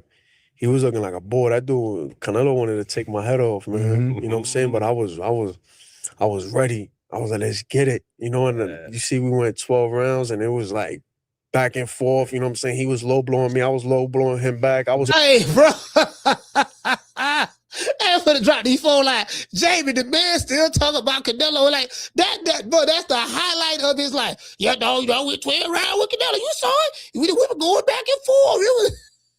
But the fight did $17 million at the gate. Mexico versus Puerto Rico, Canelo Alvarez did $17 million at the gate. Yeah. And it's kind of hard to say Mexico versus Puerto Rico. Edgar Berlanga ain't from Puerto Rico, but his dad, I think his parents from Puerto Rico. So I guess that count. If your mom and dad are from Puerto Rico, I guess that count. I guess that do count. That do count. But you get what I'm saying, though. Hey, Jamie, the man still talking about that fight. Let's see that part one more time. I remember like looking across right before the bell, when they hit the bell so we could get it on in the first round. He was looking like a boy. That dude, Canelo wanted to take my head off, man. Mm-hmm. You know what I'm saying? But I was ready. I was like, let's get it. You see we went 12 rounds and it was like back and forth. You know what I'm saying? He was low blowing me. I was low blowing him back. I was talking shit to him. You know what I mean? Like it was like it looked like that shit looked like it was like Kobe versus Michael Jordan or something. That man said we were like Kobe versus Michael. Hey, the man said it was like Kobe versus Michael Jordan. So I guess Canelo was Kobe in that situation, and who you was, Michael Jordan. Hey, bro. Hey, Edgar Berlanga say, yeah, dog, she would have won there. She went in there. She was like Kobe and Michael Jordan. Man, me and Canelo faced off like Kobe and Michael Jordan, dog, trying to tell you, dog, like, nigga, it was a classic fight. Nigga, it was tugging. It was like tug of war. Nigga, no, I mean? Like he come at me, I come at him. You see what I'm saying? Momentum swing his way. The momentum, I take the momentum back. Yeah, man, I'm trying to tell you, man. Hey, Schoolo, this man is delusional, bro. Like, shout out to the Puerto Rican assassin. Saying like it was that type of shit. It was a movie scene. I was talking shit to him. This dude say it was a movie scene. You sit there telling that man that goddamn lie. You know what I'm saying? Like it was that type of shit. It was a movie scene. I was talking shit to him in the ring. He was talking shit back to me. You know what I mean? Remember he walked off on me. I hooked him. Boom! I'm telling him, "Mama, don't beat you." I was telling him in Spanish and shit. But it was a crazy experience. Now this dude right here laughing like, this dude right here, man. He looking like, man, this motherfucker. I remember like looking across right before the bell, when they hit the bell so we could get it on in the first round. He was looking like a boy. That dude, Canelo wanted to take my head off, man. Mm-hmm. You know what I'm saying? But I was. Hey, look at that dude. Look, he like, man, this motherfucker still talking that Canelo shit. And then the welterweight went up there and whooped him. I was ready. I was like, let's get it. You see we went 12 rounds and it was like back and forth. You know what I'm saying? He was low blowing me. I was low blowing him back. I was talking shit to him. You know what I mean? Like it was like it looked like that shit looked like it was like Kobe versus Michael Jordan or something. You know what I'm saying? Like it was that type of shit. It was a movie scene. I was talking shit to him in the ring. He was talking shit back to me. You know what I mean? Remember he walked off on me. I hooked him. Boom! I'm telling him, "Mama, don't beat you." I was telling him in Spanish and shit. But it was a crazy experience, man. Man, this delusion. Hey, if delusion was a word, if delusion was a word, Old pussy ass nigga, what's going on, boy? I'm telling you, boy, I'm knock your fuck ass out, boy. Blow for blow, pound for pound, nigga. I got the title, nigga. I'm telling you, boy, for the knock one of you what kind of niggas out. Nigga, I got these hands, nigga. I'm throwing them paws at the nigga for knock your ass down again, nigga. Get your ass back up, nigga. Don't run, nigga. I'm telling you, boy, I want a hole of smoke, nigga. I'm throwing them paws, nigga. I'm putting them hands on you, nigga. I told you what I'm gonna do to you, nigga. Catch you with the check left hook, nigga. Check left hook, nigga. I told you, boy, pound for pound, nigga. I'm the best. This more action than any Devin Haney fight. Put these paws on you, nigga. I told you, I got your back up, nigga. I got your back up. Nigga, watch that check left foot, knock your ass down again, nigga. I'm telling you, boy, it is what it is, nigga. I'm gonna make it do what it do. I'm telling you, boy, we ain't even playing over here, boy. Man, the man talking like it was a fight like that. What he say? He said he'll be all right. hey, shout out to Jay Blizzy. Jay Blizzy, what's up, fam? Jay Blizzy say he talked more about his loss than Bud talks about his win. Bro, you ain't even hear Bud talking about that. Unless somebody asks him about it or whatever. Like, you know, he spending a lot of time with his kids. I spoke to him about last week. Matter of fact, this weekend just passed. Yeah, but you know, man, the man, look, bro, I ain't never seen nothing like that, bro. I ain't never seen a dude lose a fight. 11 rounds to 1 or 10 rounds to 2. 9 rounds to 3 if you want to be. Okay, I ain't never seen a man win or lose a fight 8 rounds to 4, 9 rounds to 3. Go to Puerto Rico. Celebrate. Listen, the island throw this man a parade. I got to question that because Puerto Rican boxing fans, they ain't dumb. So I got to do some research on that. Did they really throw a parade for him, or did Edgar Berlanga go over there, find some dudes that he knew, because Edgar Berlanga mom and dad from over there. So you get what I'm saying. So he got family over there. They was on dirt bikes, ride by him, and then he went Instagram live with the holler about the island celebrating. We celebrating. They threw a parade for him because he went 12 rounds with Canelo. True. Did Black Freezer from Omaha, Nebraska? Black Freezer didn't do none of that. As a matter of fact, Black Freezer didn't do none of that. He was like, dog, I'm finna go up and whoop this motherfucker ass, dog. I say, man, Bud, man, I say, Bud, look here, man, I just man, you gonna whoop this motherfucker, dog. You know what I mean? I ain't gonna lie, cause at first I was like, I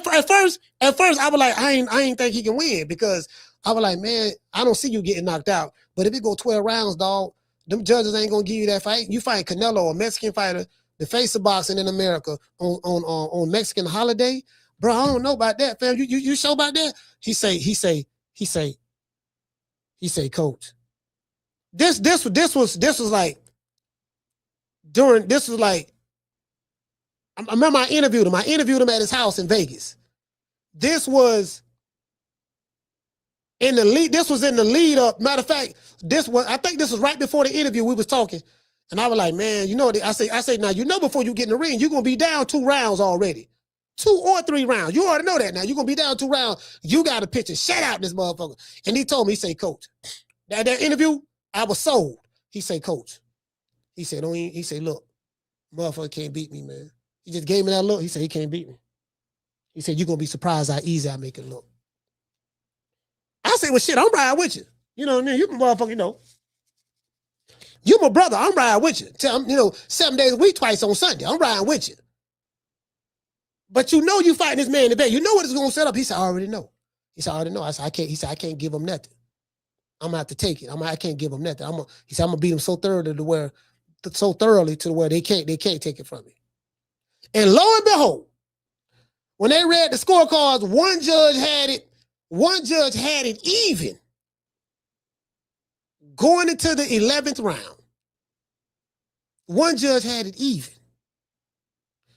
So if Bud don't come out and snatch the jaws of victory from Canelo, like take the crime to him, and because you notice when the 9th round on up, he fought him in the pocket for the most part.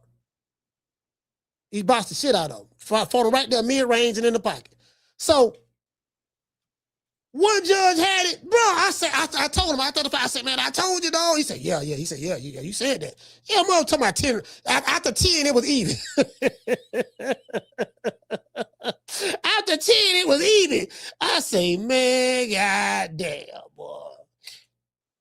Yeah, man. Hey, what they say? G Daddy say, he said they paying for that parade themselves, coach. Just said, hey, look here, man, you can't be hating on the Puerto Rican assassin now.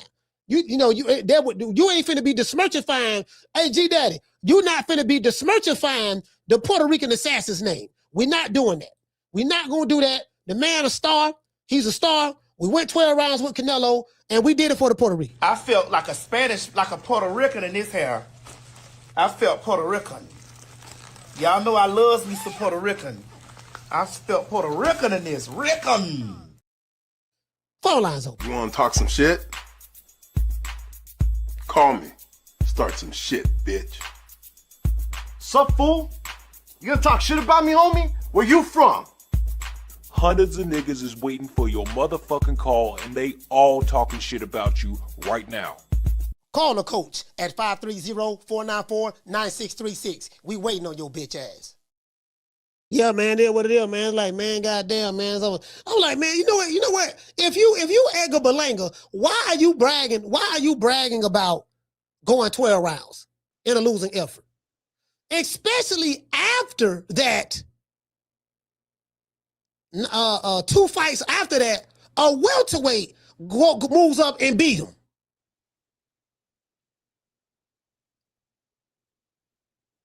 And the welterweight was 3 years older. He's old. The welterweight was chinny, quote unquote. The welterweight ain't fought nobody, got a weak resume.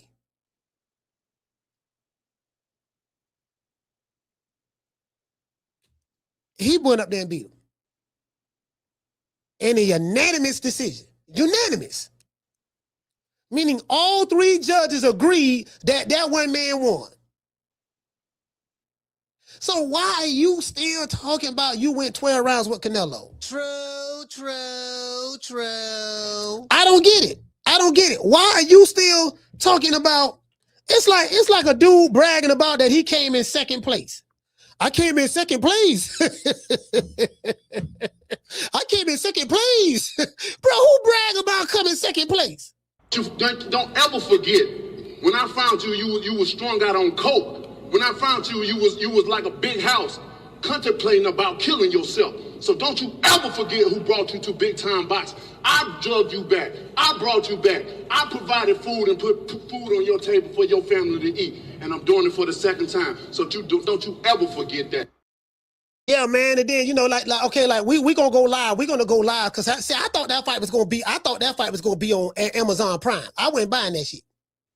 But since Zurdo and David Benavidez is going to be on DAZN, and since I already paid the subscription every month for DAZN, and I really don't watch it, but we're gonna go live for that fight, so we will be throwing a fight party for that. That's the least I can do. But the dude's struggling to sell tickets for this fight, Cinco De Mayo weekend, so that goes to show you what? Just because the fighter is Mexican, don't mean that they'll draw. We see that shit. Again, you got Canelo, and then you got everybody else. I'm talking about over here in America. So you can't replicate that success. He's an anomaly. He's the one. Zurdo Ramirez ain't no goddamn draw. I don't know nobody on the planet talk about Zurdo Ramirez. When I say on the planet, I ain't talking about these motherfuckers on YouTube and shit. I ain't fucking, that YouTube shit don't count. I'm talking about real life people that I be talking to on the street, walking around, being boxing circles and stuff like that. Zurdo Ramirez's name don't never come up. Now, David Benavidez's name will come up every now and then, but that's in connection to Canelo. Everything about David Benavidez, from a conversational standpoint, will always be connected to Canelo. They ain't gonna talk about his fights he had. They ain't gonna talk about, well, you see how he whooped Demetrius Andrade, or you see what he did to Caleb Plant. I like that Caleb Plant fight. I like that. I ain't gonna lie. I was in LA at Tom's Diner. What's that club? What's that bar downtown LA? I think that's Tom's Diner. Let me see.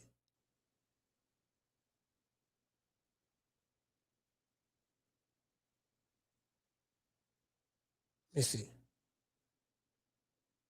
I don't think it's let's see.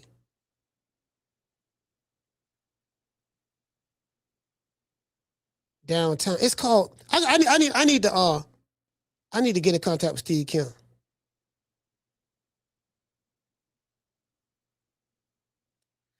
Is it Tom's what is it called? Oh, Tom's Watch Bar. My bad. Tom's Diner, that's the song. I'm thinking about the song. Tom's Watch Bar. I was at Tom's Watch Bar. And yeah, I was at Tom's Watch Bar. You see?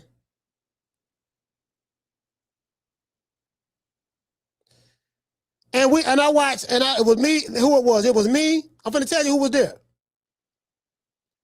It was me.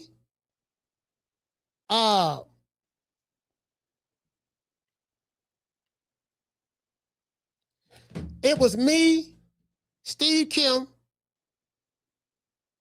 Sylvester Stallone brother. I forgot his name.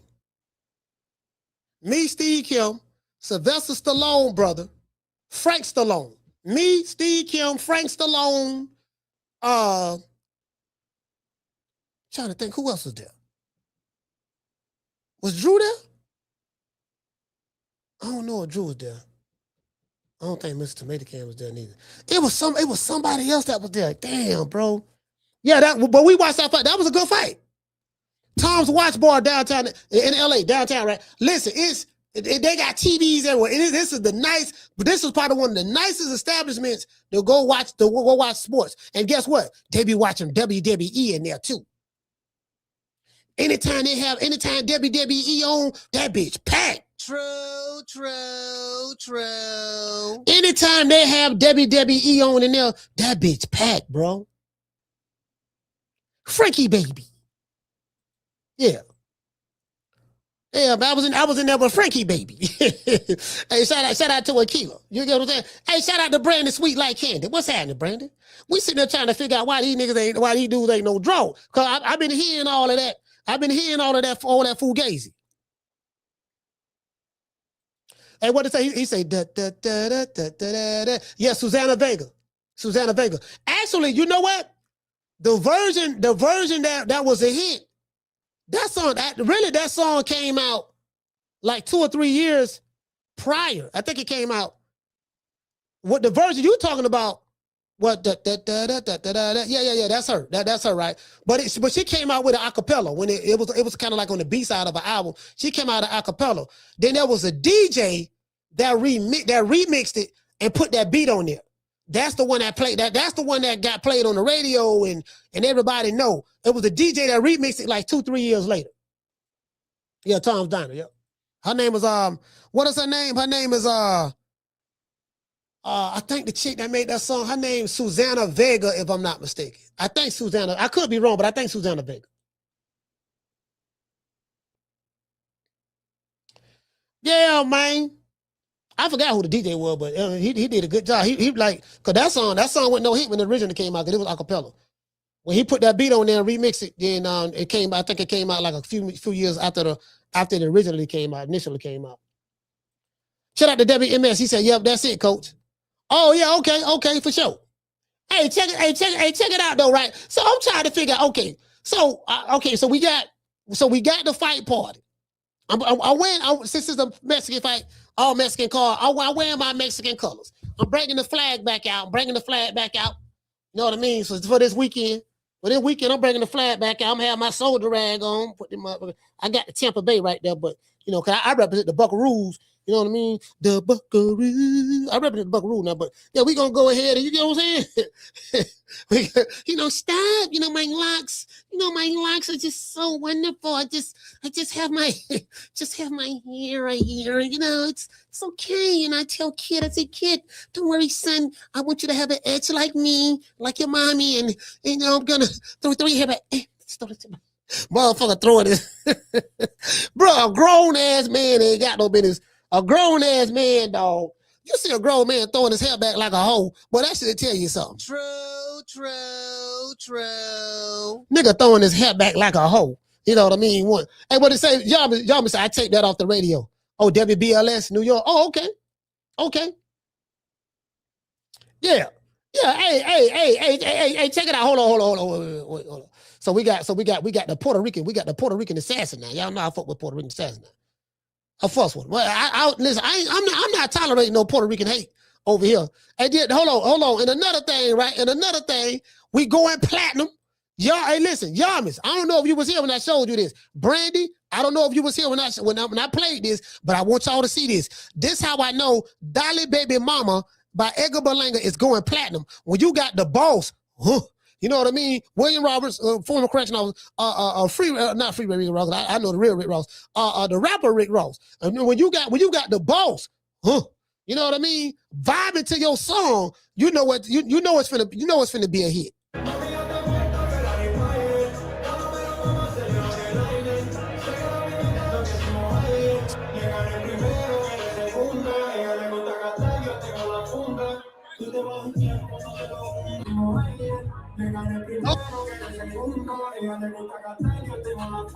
You hear Edgar Berlanga right there?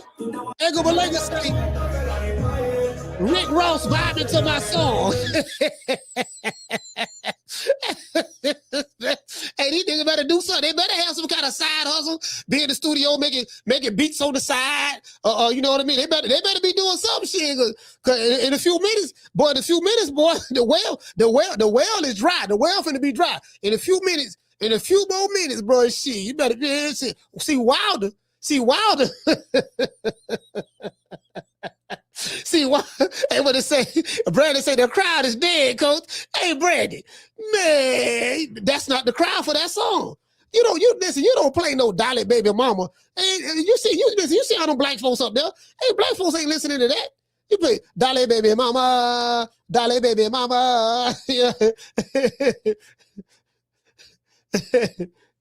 Que te quiere hacer, Dale Baby Mama, Dale Baby Mama. Te quiero, baby mama. Hey, I ain't gonna lie. Hey, that shit is kind of catchy. You know what I might do? Let me see can I download. Let me see. Is it on Apple? I'm see can I bump it. I'm a bump it. Fuck, let me see. Edgar Berlanga is Dolly Baby Mama. Damn, Edgar Berlanga. Fam, Edgar Berlanga is on Apple Music. I swear to God, dog. I swear to God. The man on Apple. Oh, Baby Mama. Hey, nigga, Baby Mama out there. I swear to God, hey, bro, I'm gonna download this shit right now. Hold on. Baby Mama, bro, I'm telling you, Baby Mama is on the pop chart, the Puerto Rican pop charts. The Puerto Rican pop. Listen, I'm looking on y'all. If you got an iPhone or whatever kind of phone you have, right? Android. Go to your music store. Type in Edgar Berlanga. You're gonna see Edgar Berlanga featuring a dude named Will Money. Got a song called what is it? Josecito. Joselito. Okay. Joselito, the puppet. Okay, all right, okay. Okay, shit, nigga, we finna go. Hey, bro, hey, look here, man. Hey, hold on. Hey, Brandon, I'm finna tell you right now. I'm telling you right now. To finna tell you, Jamie, Akila, Yamis, I'm finna tell all y'all right now. I don't want y'all jumping on the bandwagon when this shit take off now. When this shit take off, Schoolo, don't be jumping on the bandwagon now. Don't be jumping on the bandwagon. That's all I'm saying. I don't want you coming over here talking about, yeah, coach, I was with you all along. No, hell no. Shout out to Curtis. Hey, okay. For dropping that quarter of a bam dub on your boy. Hey, Leroy. Super chat received. He said, great, beautiful Monday, and your chat is fire, coach. Hey, I appreciate that, Curtis. Hey, Curtis, look here. All I'm saying, fam, is this here. Listen, if you're going to jump on the bandwagon, you better come over here now, because I'm telling you, the door going to be closed. We ain't letting nobody else get on now once it get full. Down from the bar, there's a platform stage.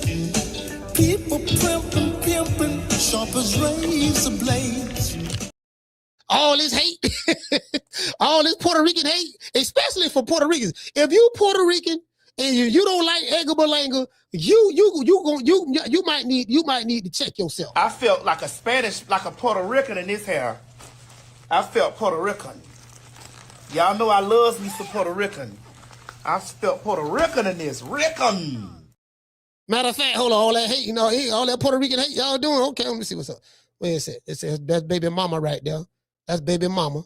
Let's see what this one is right here. Cause I had Teddy P on. I was in the gym today listening to Teddy P. See what I'm saying? Come on and go with me.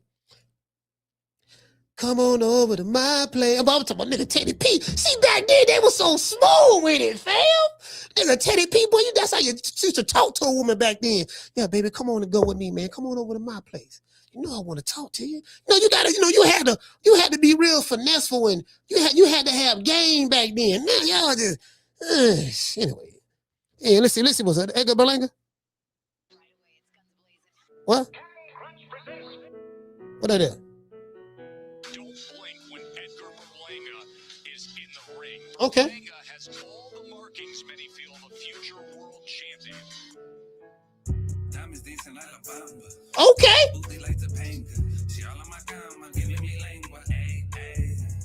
What?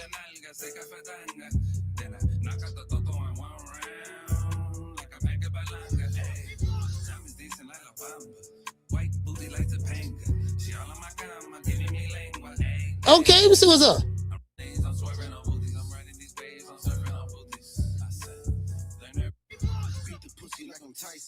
Oh man, hey,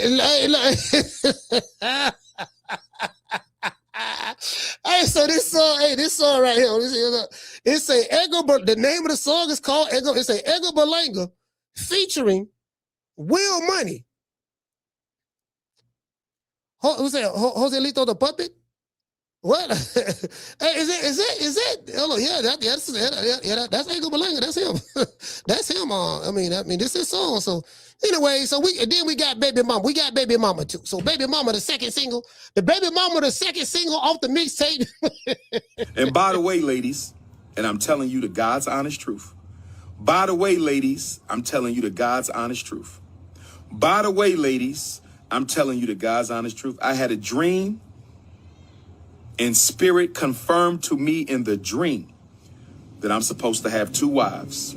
And since it came to me in my dream, it is official and it is authentic. It was approved by the heavens. They will not be the same complexion, because I don't want to be accused of being a light-skinned supremacist or a dark-skinned supremacist. Yeah, man, we going triple platinum. We going triple platinum with Baby Mama, though. Baby Mama, hey, Keisha, Baby Mama the one, though. Baby Mama the one. Hey, that one there is all right. You know what I mean? It's mid, but that Baby Mama, that's the one that's moving up the Puerto Rican pop charts. See what I'm saying? That's the one that's moving up the Puerto Rican pop chart. Now, I'm thinking about, this what I'm thinking about, right? What we got to do, Keisha, what we going to do, I'm going to talk to Bad Bunny.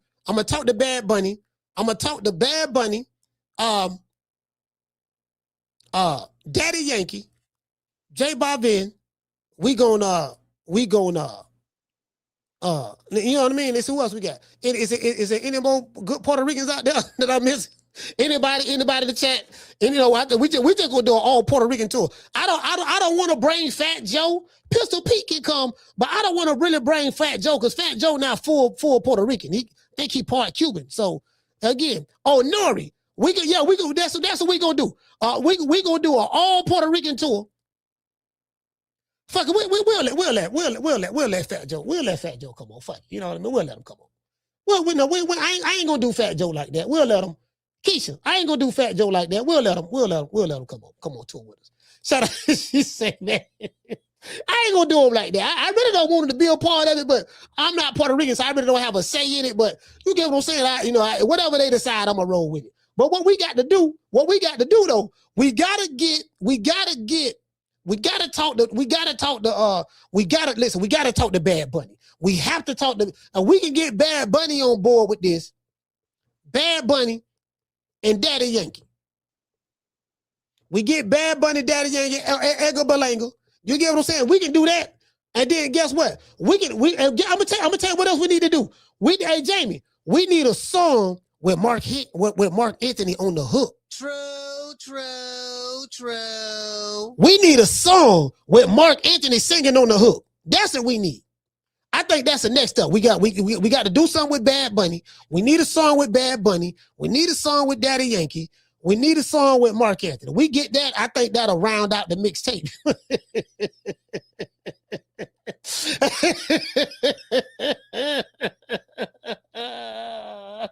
Hey, think that'll round out the album. We put the album together. Mixtape. You know what I mean? Guess what? I'm gonna tell you what we need to do. I'm finna give y'all some game right now. I'm finna give y'all some free game. Ain't no podcast talking about this.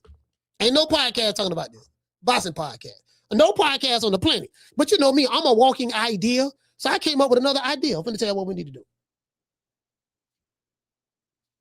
Let me write this down. I came up with an idea. A walking idea. Let me write this down. Boxers who sing and rap. Boxers who have actually put out music. What we can do with this here. We got the Guat. Carissa Shields, she rap. We know that. The Guat. We got the Guat. Hold on.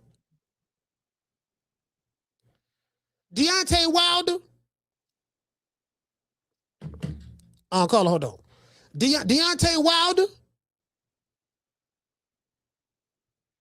So we got Wilder. Wilder got the Afrobeats album out. The Guat, she rap. They said Pat Poose ghostwriting for in the background. We got the Puerto Rican assassin, Edgar Berlanga. He got a mixtape out. Got that right there. Who else? And what other fighter out there got music out there? I mean, I would put AB there, but AB be drinking all the time. We can't have him on tour because he gonna be drunk. Caller, what's your name? You calling from? What's up, Coach? It's Derek from Florida. Derek, talk to me, brother. Oh, cool. I was going to ask you, Ryan Garcia, so he got the little bit of this track with David Henry.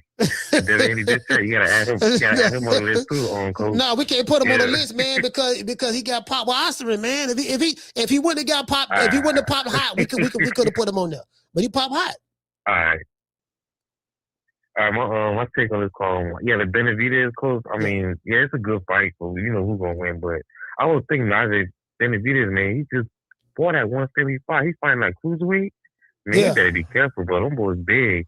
But he's talking about he'll fight Usyk too. One of his interviews. Yeah, he just talking. Get knocked out. Yeah, he just talking. He better be talking. I mean, Benavidez feeling it. I know he's a Mexican monster. I get it. He's a Mexican monster, but he's feeling it too much, moving up the weight, man. Yeah, them boys big though. Yeah. And one more question, Coach. Hey, Coach, you crazy. He just talking there. He moving up to fight no Uzi. He just talking. Yeah, he talking about Uzi. Yeah, I'm like, what the fuck is this nigga talking about, bro? Well, I heard that. But yeah, you be saying like we be going around the barbershop or the street, you said you gonna be hearing Benavidez, Coach, his name? Yeah, that's true. Like, don't talk about it. What about Lil Pitbull? Who got a better fan base? No, people, no. You know what? People like Pitbull. People, you know what?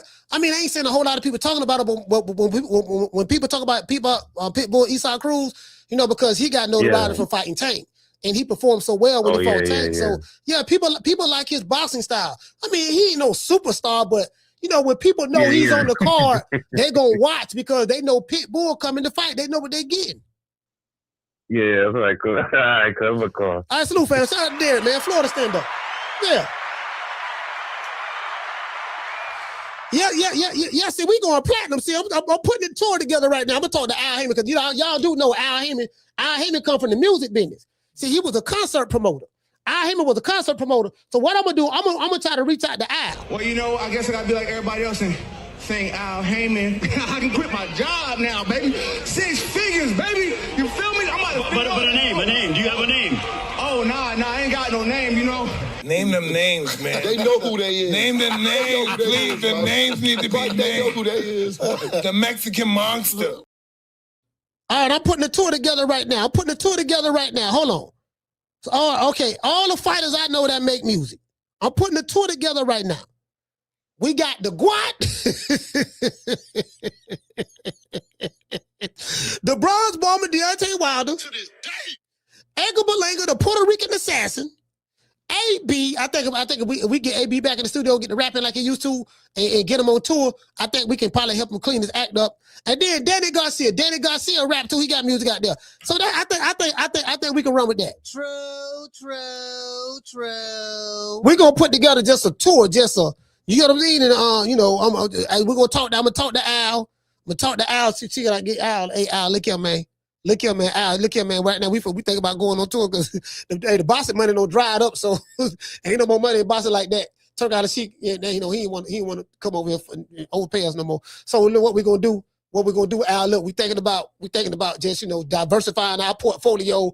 We getting the boxing money already. What we trying to do? We trying to get some money from the music business. So is there any way that we can box and rap? Deontay Wilder got the Afro Beats album, so he dedicated that to Telly. So you get what I'm saying? So we could take him on the road. The Guat, the Guat, she rap. Papoose ghostwriting and shit. Then Papoose gonna be a part of that tour too. So Papoose gonna be a part of that tour. So that could be a bonus. Win Records can help chip in to help with the promotions and stuff. So we can get the PBC, Al Heyman, Win Records, the Guat, Deontay Wilder, Puerto Rican Assassin. So we gonna listen with the Puerto Rican Assassin. What come with the Puerto Rican Assassin? What come with the Puerto Rican Assassin? We gonna get Fat Joe, the Terror Squad, Remy Ma, Pistol Pete. So we gonna get Pistol Pete. Pistol Pete gonna be there. Let's see, the Puerto Rican Pistol Pete. There's two. Now we ain't talking about the black. We talking about the Puerto Rican Pistol Pete. We gonna have the Puerto Rican Pistol Pete there. We gonna have Then I think if we do that, then we can get Bad Bunny. I think Bad Bunny gonna be a part of that Puerto Rican connection. And then Daddy Yankee, we can get Daddy Yankee to come out of retirement to help. You get what I'm saying? So yeah, I think that'll be a big tour. True. Yeah. Hey, shout out to Joe. Hey, Joe. Hey, Joe. Hey, Joe. We try to put a tour together for all of the boxers who make music. The Puerto Rican Assassin, Edgar Berlanga, got Dolly Baby Mama. Dolly Baby Mama is the #1 song on the Puerto Rican pop charts. So we already got that on lock. What we doing is we going to get the other Puerto Rican from Philly. Danny Garcia, he Puerto Rican too, but he don't speak Spanish, so but that it don't matter. We're gonna get the other Puerto Rican from Philly, Danny Garcia. We're gonna get the Puerto Rican from Brooklyn, the Puerto Rican Assassin, Edgar Berlanga. We're gonna get AB from the hood, Cleveland, he from Cincinnati, Ohio, right? We're gonna get the Bronze Bomber, Deontay Wilder. He got the Afro Beats album out. He from Alabama. And then we got the Guat. We're going to have the Guat, you know what I mean? And Papoose coming too. True. Oh, yeah. Hold on, right? They say Ryan Garcia got the David Benavidez. We can't use that, fam, because he got Pop cheating. We can't use that. If Ryan Garcia didn't get Pop dirty, guess what? We can add Ryan Garcia to the list. You know what I mean? So, yeah. Hey, what it say? He said the comments on the pics of the Guat in that purple outfit. Hey, look here, man. Hey, look here, man. Listen, y'all gotta listen.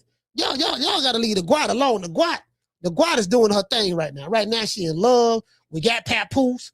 We got Pap. Hey, shout out to Mr. Medicare. We got Papoose. She in love right now. You get what I'm saying? When you in love, man, love. Listen, Al Green, one of my favorite. I'm finna write. I gotta download Al Green. Al Green. Love and happiness make you want to do wrong, make you do right. Hi. Yeah, I'm trying to tell you. Love and happiness. That's what I'm talking about. Listen, see, y'all can't be hating on love. That's the problem, see. Mr. Tomato can't be hating. Y'all be hating on the Guat. We ain't hating on the Guat now. Listen. I'm finna download. I'm finna lock that in. Love and happy. Boy, I love me some Al Green, boy. My mama used to be bumping him back in the day. Shit, Al Green. Y'all look him up, boy. It's Al Green right there. I got Al Green right there. Tired of being alone. That's right. Al said he tired of being alone, goddamn it. Back then, they used to, beg the woman to stay. Yeah, baby, I love you. You know what I mean? I'm tired of being alone. You know what I mean? Woman, ain't nothing I can do with a woman but Tyrone Davis. Ain't nothing I can do with a woman about like you but love you. You know what I mean? Willie Hutch. Y'all don't know nothing about that, man. See, these women, y'all don't, you know what I mean? Y'all see, you women, y'all growing up in the YN era. Back then, in the 70s, they knew how to sing to a woman. They were singing back then, S-A-N-G. They were singing back then. They knew how to sing to a woman. Not sing, sang. You get what I'm saying? get the draw. You know what I mean? You know what I mean? They know how to do that just with words and stuff like that. Now it's rough now, man. Now we got Dolly Baby Mama. Like, come on, man. And we got, you know what I mean? How you gonna compare Dolly Baby Mama to love and happiness? How you gonna compare Dolly Baby Mama to Keith Sweat? Make it last forever, or it's a wrong and the right way to love somebody. You get what I'm saying? You get what I'm saying? Like, I'm just saying, Dolly Baby Mama is kind of straight to the point, though. Hey, shout out to Romero. He say the Guat out here looking like a cross between Barney and Bozo in that purple outfit. Hey, look here, man. All that hating. See, Amaro, I'm disappointed in you, brother. You've been hating on the Guat for a minute. Let's see. Hold on. Let's see. Clarissa. You've been hating on the Guat for a minute now. I'm gonna tell her too. I'm gonna tell her when I see her. Say, Chris, this is the dude from Philly. Nigga been hating on you for a minute. He my partner now. I rouse with him now, but you know what I mean? What you want to do? Hold on. Carissa Shields, purple outfit. Let me see. Somebody sent it to me. I can't pull up my Instagram on my computer to show y'all. Oh, purple outfit. Where is it? Is it on? I know somebody sent it to me on. I saw somebody dressing like her. Yeah, I saw. Okay, ooh, man, I ain't gonna lie, dog. Hey, back in the day, we used to say something called need, but boy, you need like a bitch, boy. When we say that back in Florida, boy, you need. You know what need mean? Boy, you need, boy. There's a whole lot of shit you need, boy. Boy, you is needy, boy. Lord, the Guat, boy, y'all see the Guat, boy. I'm looking at the Guat right now. Matter of fact, where is that? Hold on, where is that? If it's on, is it on Instagram? Because I can't see it. I can see it on my phone though. I can see it on my phone, but let me see. Damn, I wish I could put it up on my computer, man. It's tripping, man. I see it right here though, because y'all sent it to me. What is this? You say what this? Hold on, let me go right here. I'm trying to see where it's at. Y'all got it. Hold on. Somebody sent it to me too. Oh, the Guat. Hey, man. Oh my God. Oh, bro. Woo.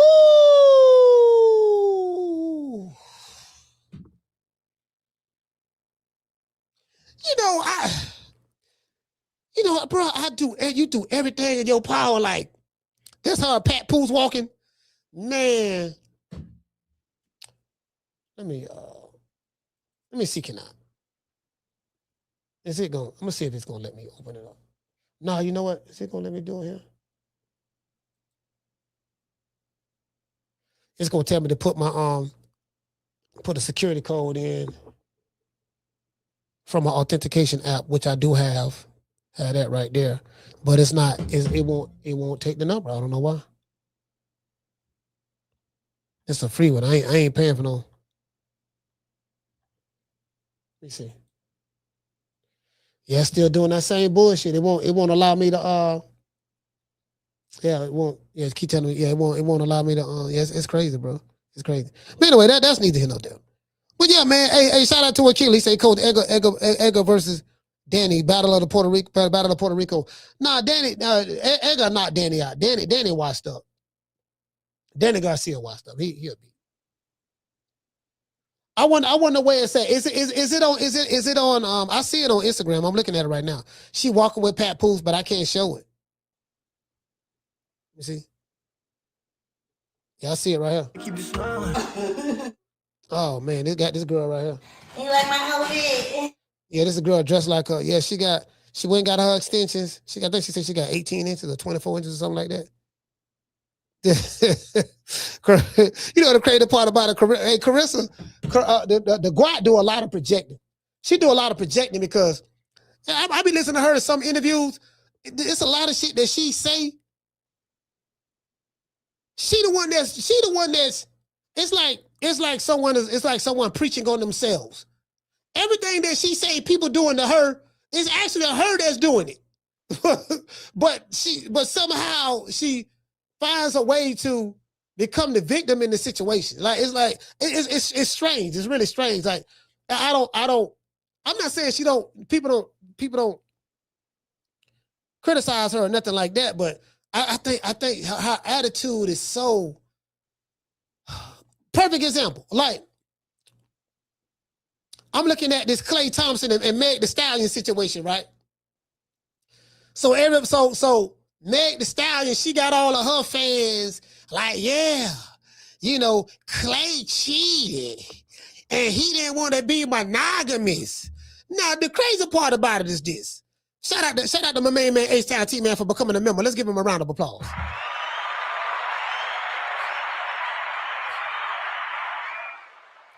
Yeah, Klay cheated. Down from the bar, there's a platform stage. People pimping, sharp as razor blades. He don't want to be monogamous. Coming from that, all her supporters are women who are not monogamous. Okay, he don't want to be monogamous. That's one. They don't even know how to spell it. And then two, like, bam, Meg Thee Stallion is a hoe. Her songs, she rap about, every song, all her songs, she shaking her ass, popping it. She talk about hot girl summer, busting it wide open. She slept with this dude, that dude. I'm just saying, like, bro, it's out open in the public. I've seen her videos. Well, she got a college degree. She got this and that. Yeah, but she still act like a thought. You can have all the education in the world, but a thought is a thought. You just an educated thought. She got her own business. Okay, she's a thought with a business. No, the Klay we just there for a good time, not a long time. Chicks like you are a good time. You listen, your whole career you've been advocating, promoting 304 culture. You, Sexy Red, Suka Honey, Cardi B. Y'all whole career, y'all promote 304 culture. Then talking about something, I'm looking to get married. I'm wife material. True.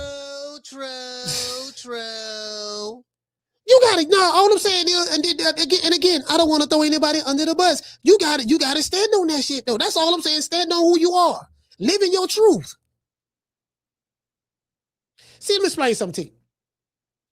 When you somebody that's a multi-millionaire that have been in the league 14, 15 years, NFL, NBA, guaranteed contracts, and you got a net worth of probably over $200 million or something of that sort, you have access to the top echelon of women around on the planet. Those type of guys are looking for somebody who ain't going to be embarrassing them in public. Is this someone you're going to have children from who can bear good children, be a good mother at home and stuff like that? I ain't saying he's going to be faithful to her, but I'm just saying, like, you get what I'm saying? Like, then, now you don't want to be a takeoff. You don't want to be like Takeoff now. Takeoff, dumbass nigga. He, you know what I mean? He fell in love with Cardi B. His hoe. No, bragged about the whoredom. Had babies from her. Married her. Lord have mercy. True. So all I'm saying is, it's the equivalent of a good woman hooking up with a man. She's smart, she intelligent, she a good woman. She ain't no thought, none of that. But she in love with man. I don't know why man be hitting on me.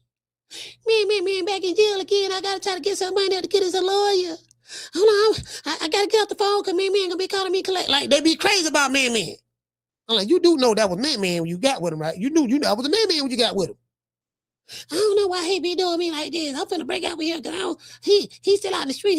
He messing with Keisha and them. I don't like that. He messing with Keisha and them and Ty Cora and all them. He messing with them. I'm like, what the hell? He was messing with you. You do know that was man. Like, out of all the men you picked to be with, you picked this nigga. Hey, Tila, out of all the men you chose to be with, you picked this nigga. Well, what you think gonna happen?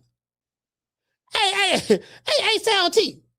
Well, what like fam? What you think? What you think gonna happen, fam? Yeah, like, fail. You pick man.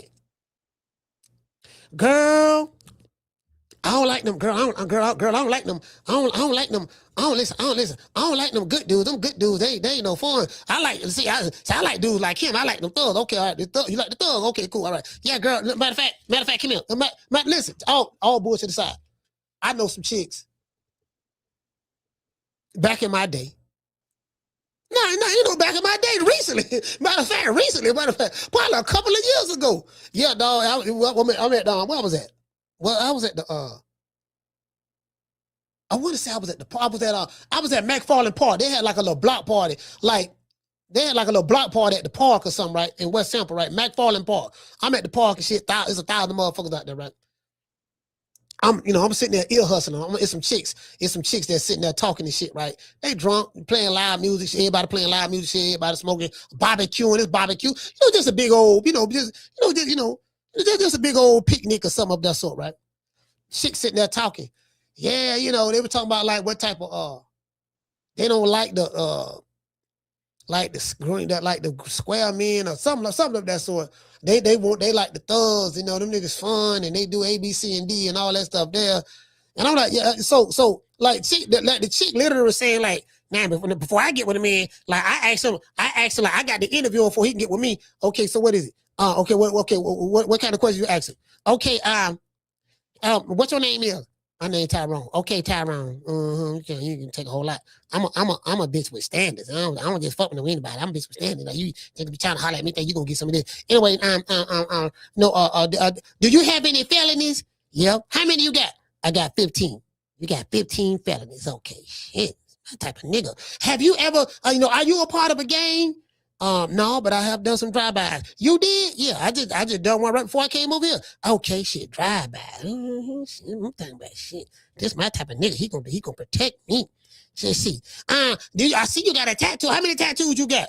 I got 13 tattoos. Okay, cool. And I see you got some tattoo tears right there. Yeah, a couple of my partners passed away. Okay, see tattoos.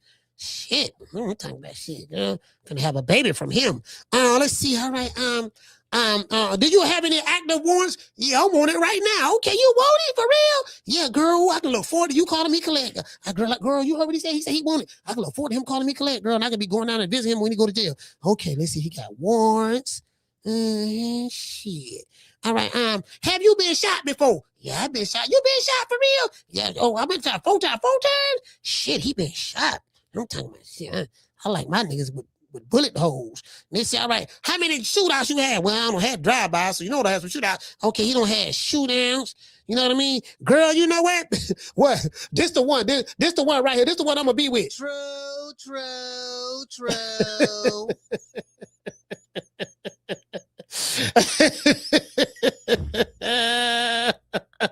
This the one, girl. This the one. I'm like, man, sister, all these different dudes you could have got with, you chose the most high risk, like literally going out on a date with this dude, your life is in danger. You do know that, right? Yeah, but you don't understand. No, you don't understand. Going out on a date with this dude, your life is in danger. If you get in a car with a man, tell you women something. This is how you know you're making a bad decision. If you get in a car with a man and he throw a gun in your lap and he tell you, look here, babe, I need somebody who can hold it down so just in case some shit pop off, you know what I mean? You're going to be busting with me. That right there, that ain't going to work. That ain't going to work. I can tell you that right now. That ain't going to work. Hey, shout out to Jay Blizzy. And another thing. Listen. Hey, look here, man. Yeah, you get what I'm saying? Hey, and another thing. If a chick, bro, like, for the life of me, what would make any man on the planet want to marry Cardi B?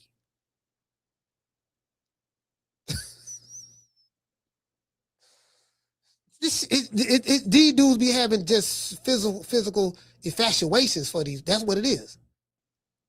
Play a basketball player. When you got that kind of money, $200 million or plus more net worth, you have access to the creme de la creme. You have a certain status in society. You're dealing with people on a whole nother level. Yeah, he gonna, get you a Berkey bag and all that stuff there. But you like, listen, put it this way. When you a 304, you don't have the right to tell a guy of that stature, oh, I'm gonna break up with you because you cheated on me. No, that should already be understood. You got to stay in your lane.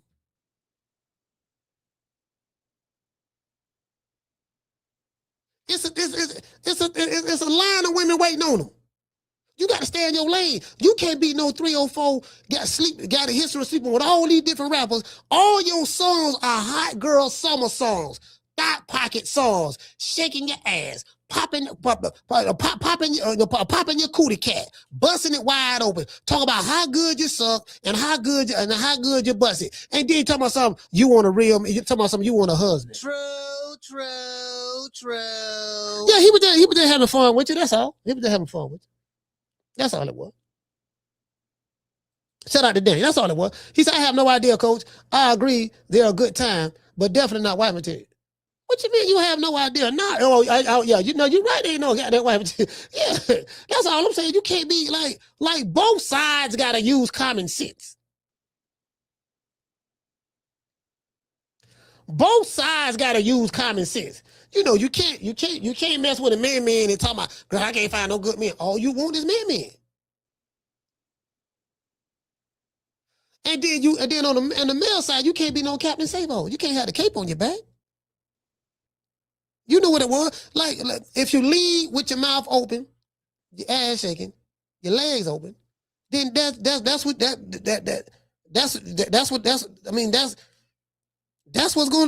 gonna come for. You didn't lead with somebody said, yo, man, she got college degrees. She didn't lead with the college degree. She wasn't talking about her college degrees. She was talking about hot girl, busting the wide open, doing this, doing that. Then Lord knows the diseases that come with the shit. Because you know they doing it wrong. So you know what I'm saying? So like, she didn't lead with the college degree. She got businesses. She didn't lead where she got businesses. She led with the mouth. She led with the mouth, the cootie cat, and the ass. True. Yeah. That's what she led with. I'm just being honest. That's what she led with, fam. That's how I see her. I don't see the degree. I see, yeah, she pretty, she fine. You know what I'm saying? She probably can eat a mean one. I think she's from Houston, right? Okay, cool. You know what I'm saying? That means I'm pretty sure that's what Clay saw. I don't think when he saw her, he saw wife. I don't think when he saw her, you had me around your family. Now that's what she said. Clay ain't said nothing, so we don't even know if she lying about why they broke up or whatever. Because he ain't said a word, but I'm just saying. You know what I'm saying? Like, I'm just saying, that ain't what you know what I mean? Like, you have to know, you got to stay in your place. You can't be coming through. Yeah, come on, man. Like she out of pocket. She out of pocket with that. Hey, she out of pocket with that. Yeah, she out of pocket with that. He said, Meg Thee Stallion used that excuse to go back to her free life, coach. No, she never stopped being free. See, that's the thing, right? She didn't stop her free life. Well, she done been with ball players before and soccer players. She done been with that before. You know what I mean? She and nothing never works because everybody know they're gonna get with her. I'm just telling you, from a man point of view. Bro, I can just imagine if I had that kind of money. Lord have mercy. Whew. Boy, if I had that kind of nigga, if I had 10% of the type of money that Clay got, just 10%. Yeah, I'm just, I'm telling you now. Shit, nigga, I'm like that now. So I can just imagine what I'd be like with some money. He said, no disrespect, but Clay saw that big old ass. Yeah. That's what he saw. He saw what everybody else saw. Shit, he saw that. She thick now. She is thick now. She thicker than gumbo. I get that. She fatter than a Montana mule. She fat now. When I say fat, I'm talking about PHAT.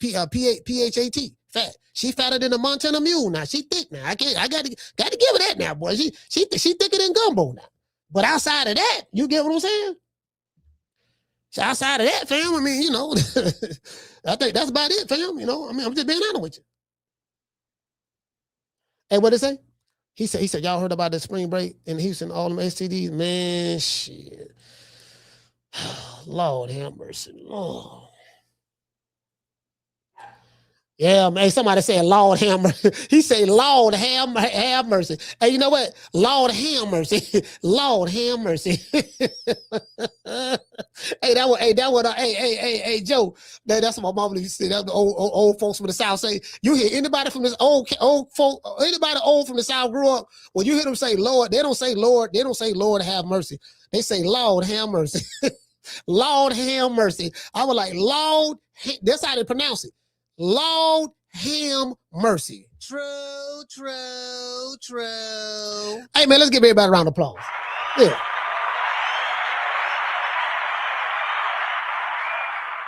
Yeah, man. Hey, man, we got to go live early tomorrow. We're going live early Tuesday, Wednesday, Thursday, and Friday because, I got some stuff to do. So we're going to go live at 2:00 and then I'm going to end it.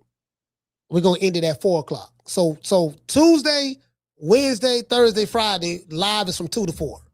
2 to 4. You know what I mean? And then we'll be back on the regular schedule time after that. Saturday, we're doing a fight party. We're doing a fight party for the Zurdo Ramirez fight, stuff like that. So, Zurdo Ramirez and David Benavidez.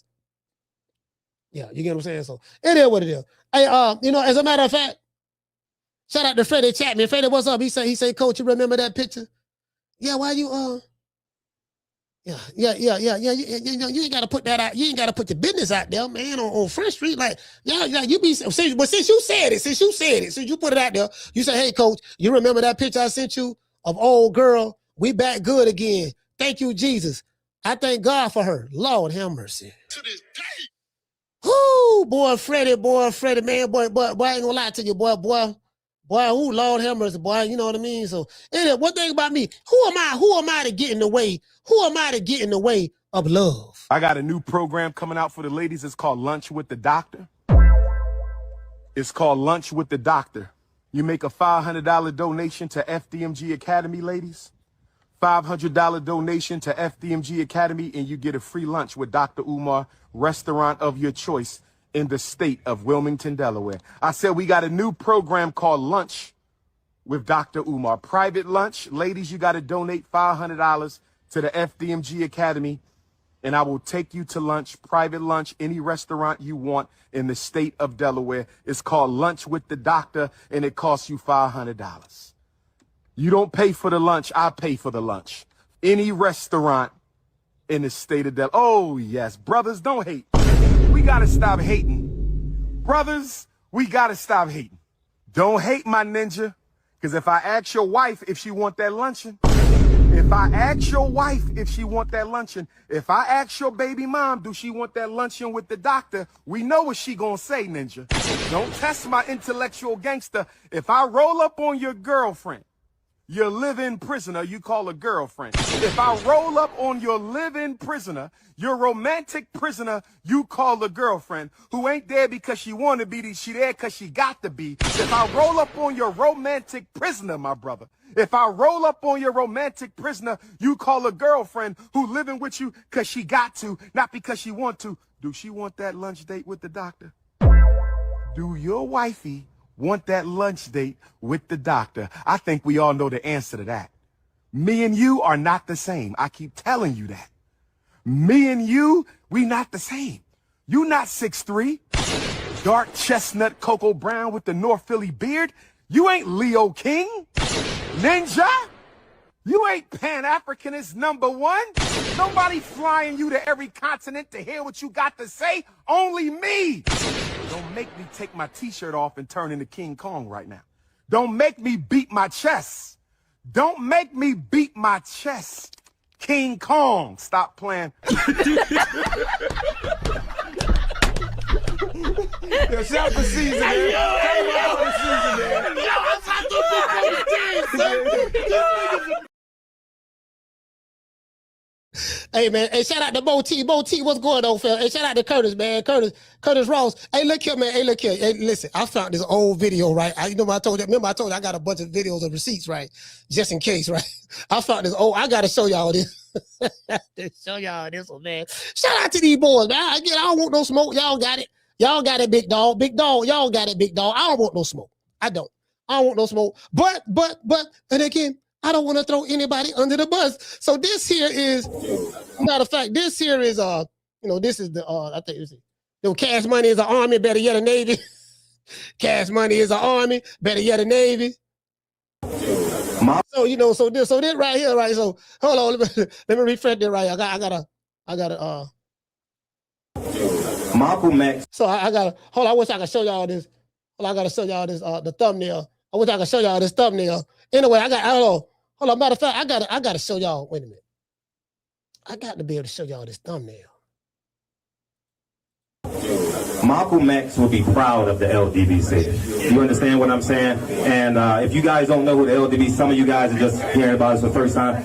So Fred say some of you guys have been hearing about us for the first time. Why do I emphasize that? Because a lot of videos that Fred put out there after he got kicked out the LDBC or left or whatever, he said that I was never a part of the LDBC. He said that, but just want to throw that out there.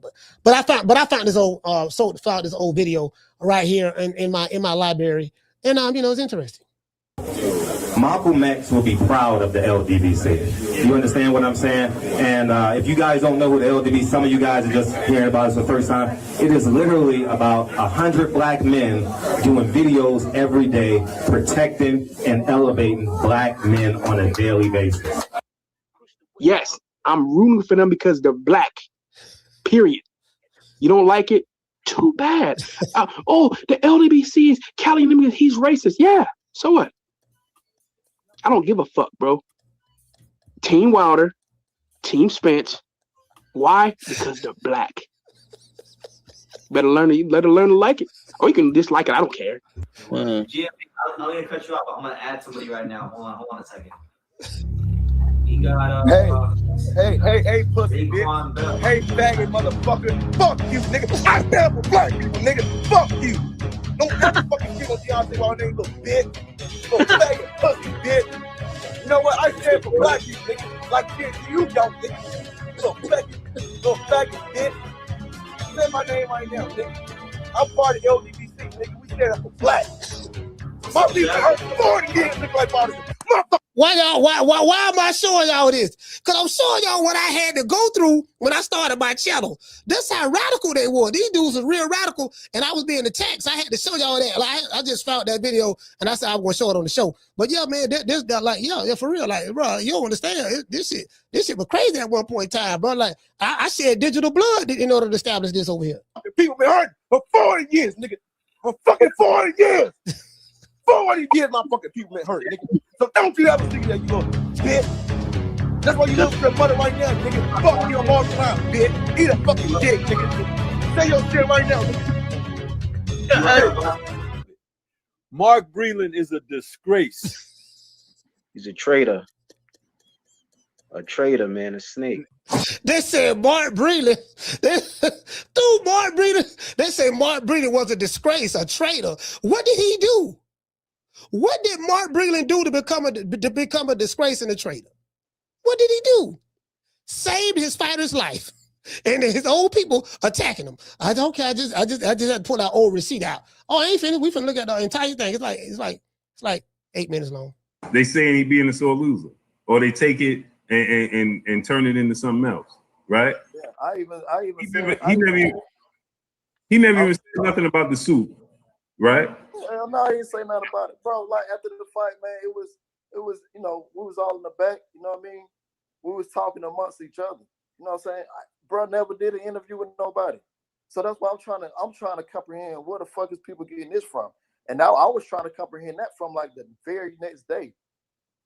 Well, I want to say, because the time difference. I'm on Eastern time, so over there I forgot what West Coast time or whatever. So around about 4 o'clock before I'm heading back to the airport, I'm trying to see where all this. He said it was the suit. I'm like, huh? He didn't even do no fucking interviews. He didn't even talk to nobody. Bro never did an interview with nobody. So, but around about 5. So what Tay Jones is doing, he's debunking, and I think Blue Blood at the time, they're debunking the fact that Wilder never said that his costume was too heavy. That's why his legs was weak and he didn't look the same in the Tyson Fury second fight, and that's why he lost. They say Wilder never blamed the costume. That's what they're saying. That's what they were saying all that time. I digress. I digress.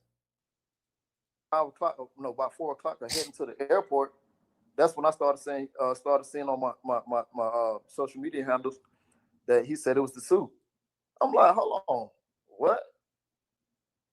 He ain't even said shit. I was around the whole time. And I'm glad, first of all, I'm glad you confirmed the suit situation, you know, because, man, that got blown out of proportion. They ran with it. You know, when Deontay Wilder never stated that, it never came out of his mouth.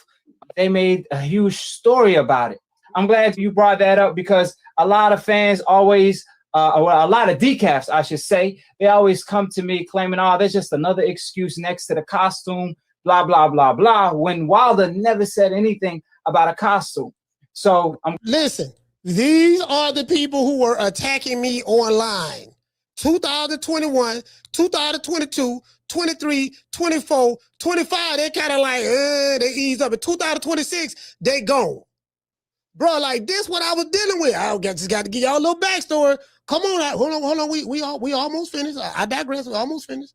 Glad you confirmed that, and also the depression story, because I never seen a millionaire that's depressed. I mean, Wilder got all the money in the world. He got more money than all the. He said he never seen a millionaire that's depressed. Wilder depressed. Carissa, did you see Wilder crying over there in the UK?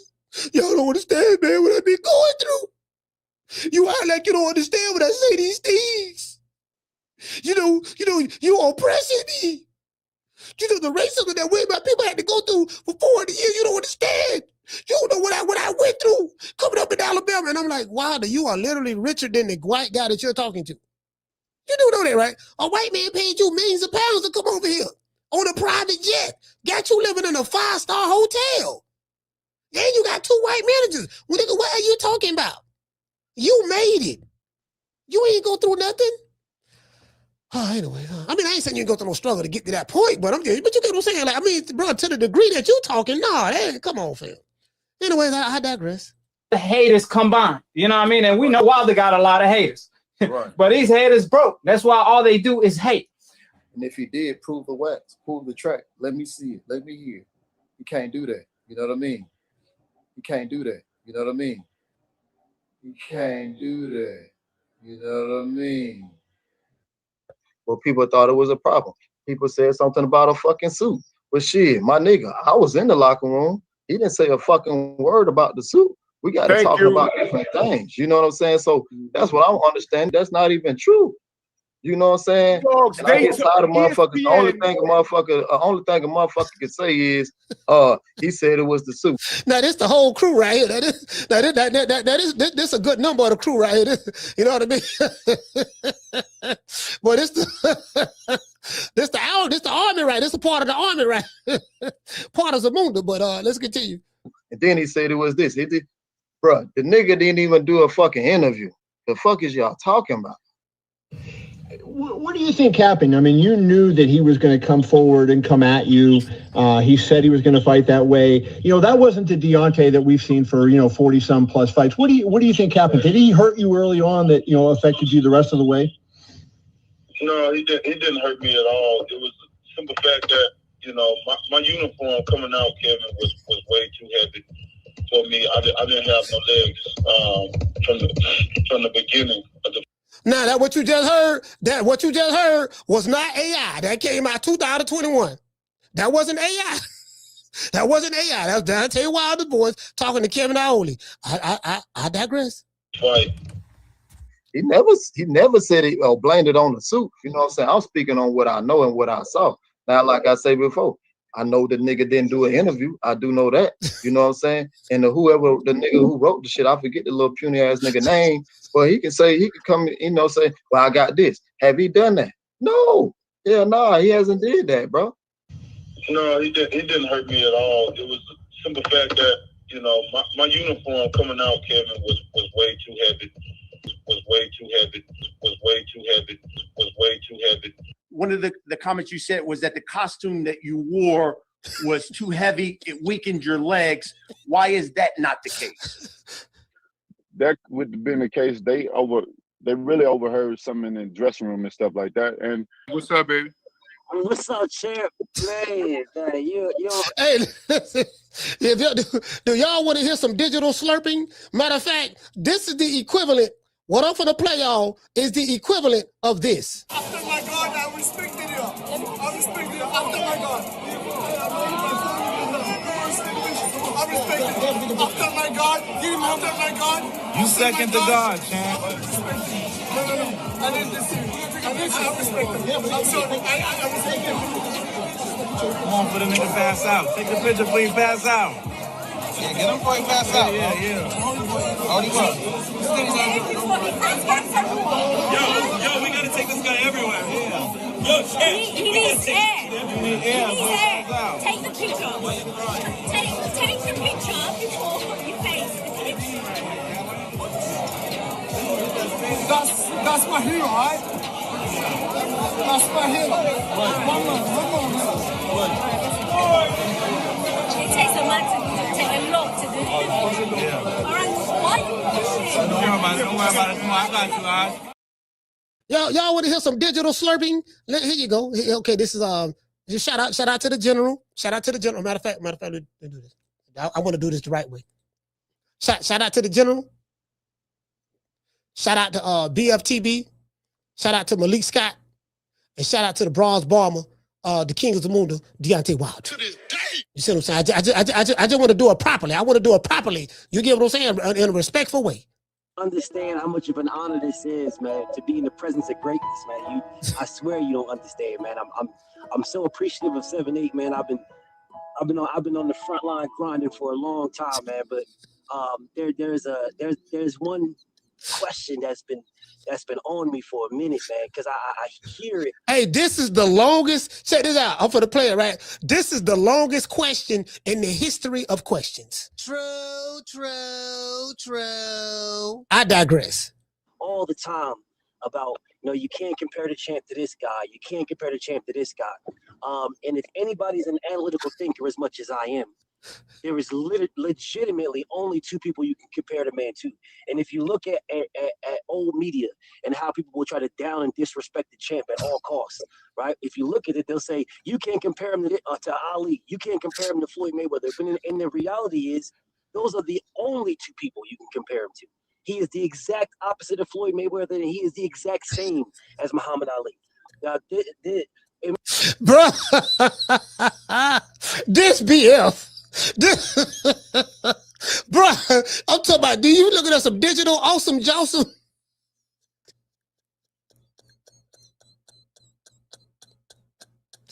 Ain't nobody check this man for telling them lies. They just sucking it all up. They just sucking it all up. Just, yeah, dog, basking in the glory of fandom. Bro, woo, that's equivalent to after my God, I respected you. In my eyes, for me, the man is a living legend. He needs to get his flowers now, not later, now. And that's the reason why old media does that. So I just really wanted to understand from the champ and from you, both the champs in the building. I really want. He said, I just want to hear from you, the champ. Both the champs.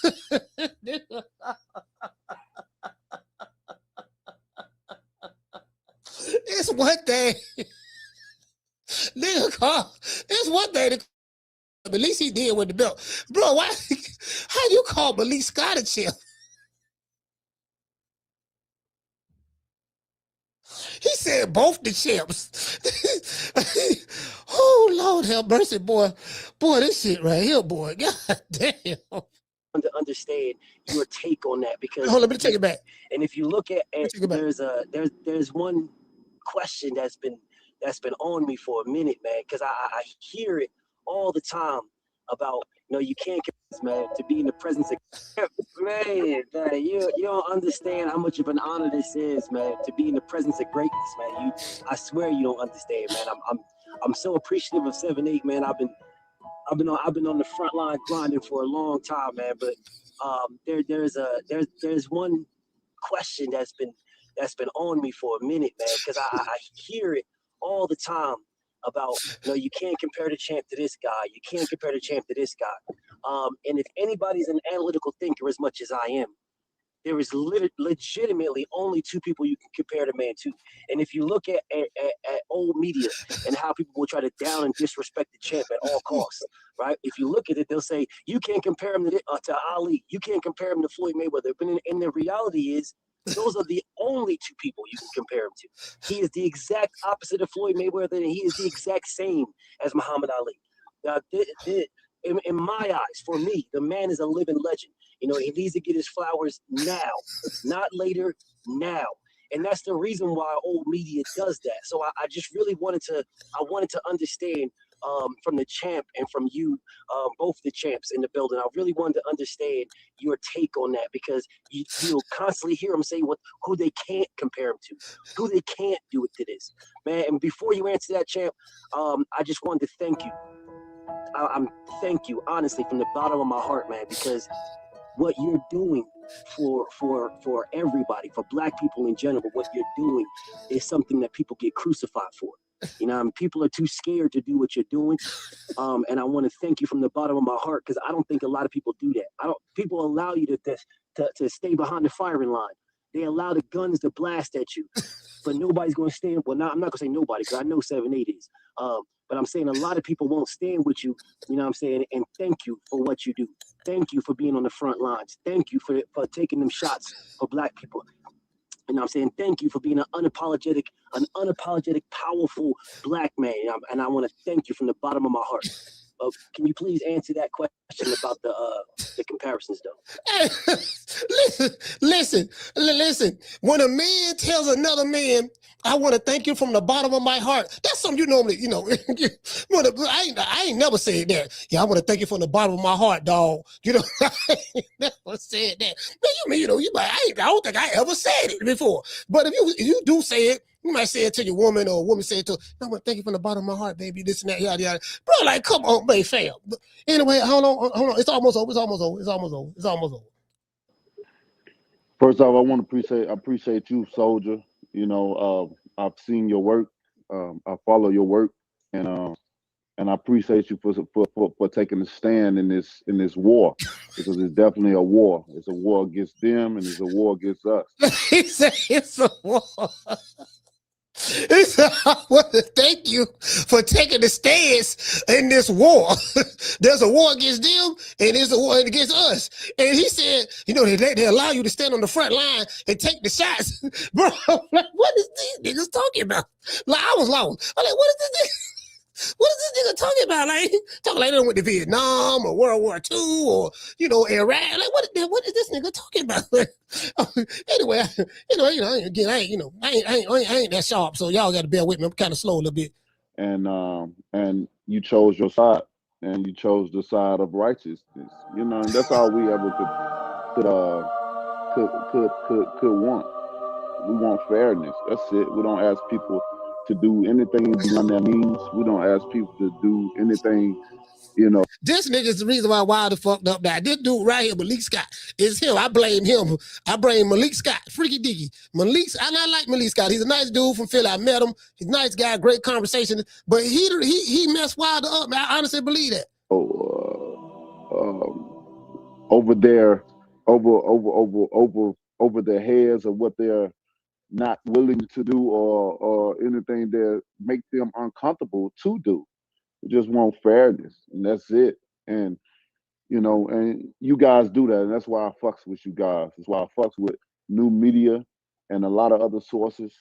I fucks with the LDBC heavy because they fucks with me. For me to compare, you got two great men in the sport. You got Floyd and you got Ali, those two great men in the sport that have done their thing. I can see the comparison of both. And then when a king like me come along, to show you just the opposite, to show you so much power, so much athleticism. He said athleticism. I said athleticism. Okay. To take a stand in the show, it still ain't enough. And then with Ali to take a stand not only inside the ring, but to show you just the opposite, to show you so much power, so much athleticism. He said, to take a stand and show it, it still ain't enough. He tried to say athleticism. He said he said it sounded like he pronounced it wrong. It sounded like he pronounced it wrong. And then with Ali to take a stand not only inside of the ring, but on the outside of the ring, he was considered one of the most hated men in America. And when you got Deontay Wilder come along to take that same stand outside and inside of the ring, it seemed like it ain't enough. It seemed like they have these buck dancing, these buck dancers to dance in our own kind to try to go against, to try to bring it down. But you can't buck break me, man. I'm chosen. My grandma, I keep saying it. I say it all the time. My grandma prepared me for this situation. She prepared me for the times that I'm walking in. LDBC, man, the grind don't stop. Y'all know what it is, man. It's your boy Blue, man. Y'all know what it is, man. Get down, lay down. It's the takeover, man. You understand what I'm saying? We here, man. LDBC, man. The media is the takeover, man. Whole media is done. Man, shout out to Blue. Matter of fact, shout out to Blue, man. Let's give my dog Blue Blood a round of applause. Shout out to Blue. Man, shout out. I just wanted to show y'all. I just wanted to show y'all what I was going through. I just had to show y'all what I was going through. You see what I'm saying? The digital war. I had a real war. I don't know what they talking about, but I had a real war. Y'all know I had a real war. I showed y'all. I showed y'all. Y'all know I had a real war. I showed y'all the Pum Pum 3000.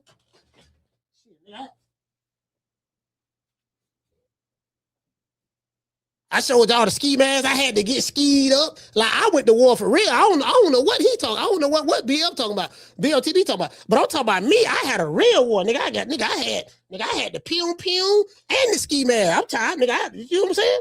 So I had a real war. I don't know what this. And I got all the belts. I'm undisputed. I'm skied up, and I got the stick. So you know, either way it go. You get what I'm saying? It is what it is. I'm gonna give everybody a shout out right after these messages.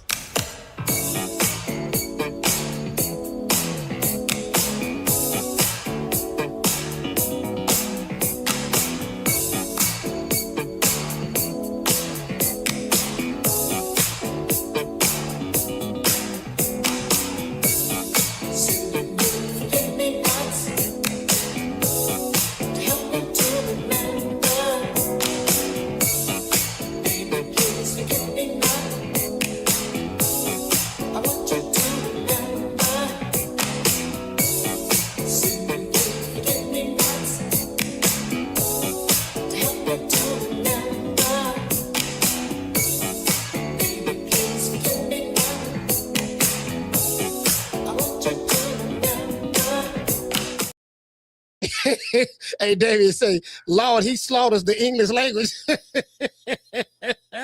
right, now you better watch out now. I don't want you to get threatened now. You know what I mean? They deep. It's a bunch. I don't know how many there, but you know what I'm saying? I'm just saying, you know what I mean? I don't want you. You feel me? You feel me? I don't want you, you know what I mean?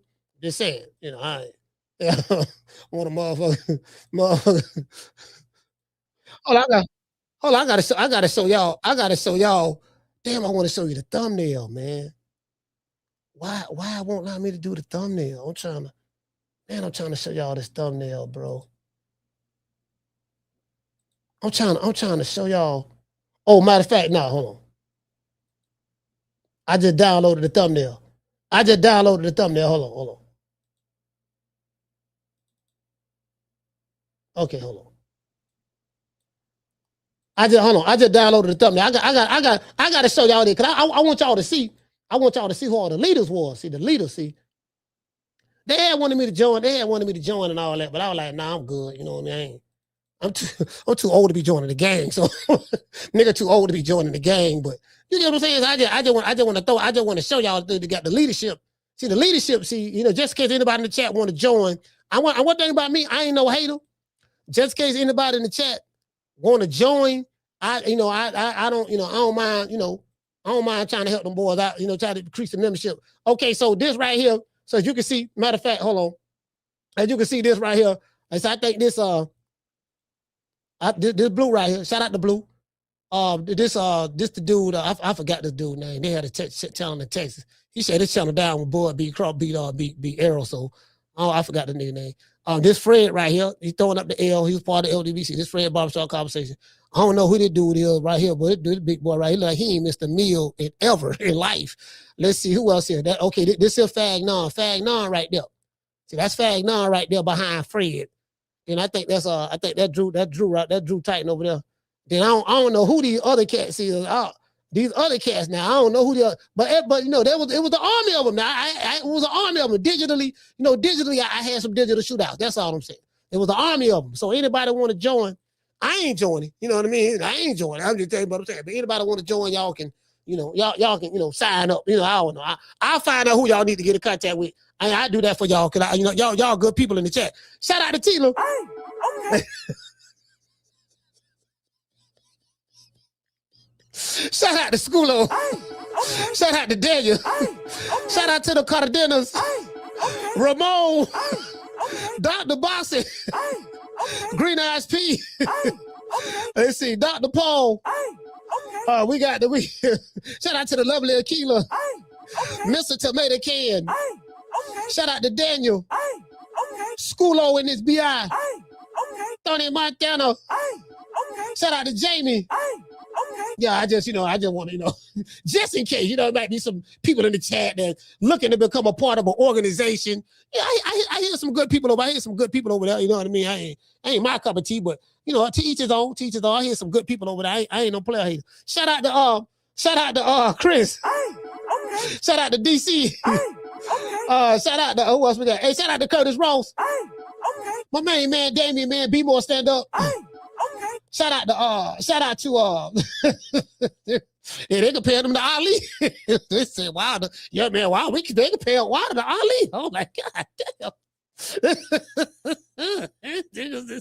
Shout out to Jay Blizzy. Boy, with Jay Blizzy, when they compared him to Ali, I was like, oh my God. Okay. shout out to Mr. Tomato Can. Okay. G5 from the Bronx. Okay. Hey, shout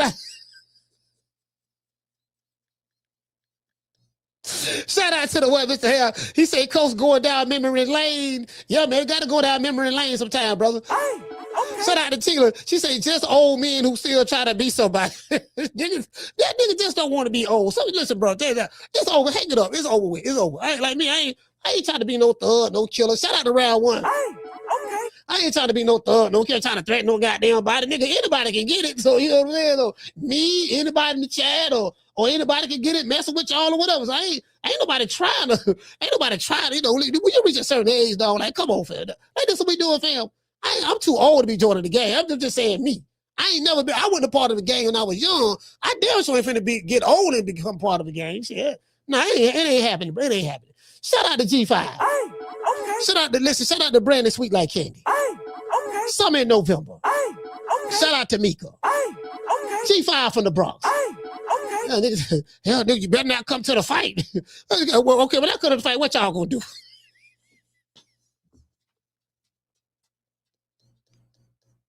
Yeah, you better not come to the fight. Bunch of niggas in their 40s and 50s. Okay, when I come to the fight, what y'all gonna do? I'm just saying, dog, better not come, dog. True. Y'all too old to be. Don't you think y'all too old to be threatening a nigga? Like, damn, family, you feel me? Shit, don't y'all think y'all too old to be threatening a nigga? Hey, shout out to Schoolo, shout out to Jay Blizzy. Hey, man, much love to the fella, man. Hey, man, tomorrow we going live at 2. Cause I got stuff to do. So Tuesday, Wednesday, Thursday, Friday, we're going live at 2:00. Saturday, we're doing the fight party. And y'all just be on the lookout, man. Catch you guys on the next one. You know my motto. Don't beat me up. Peace. Man, I'm out of here, bro. Let's go. Man, I'm out of here, bro. Let's go.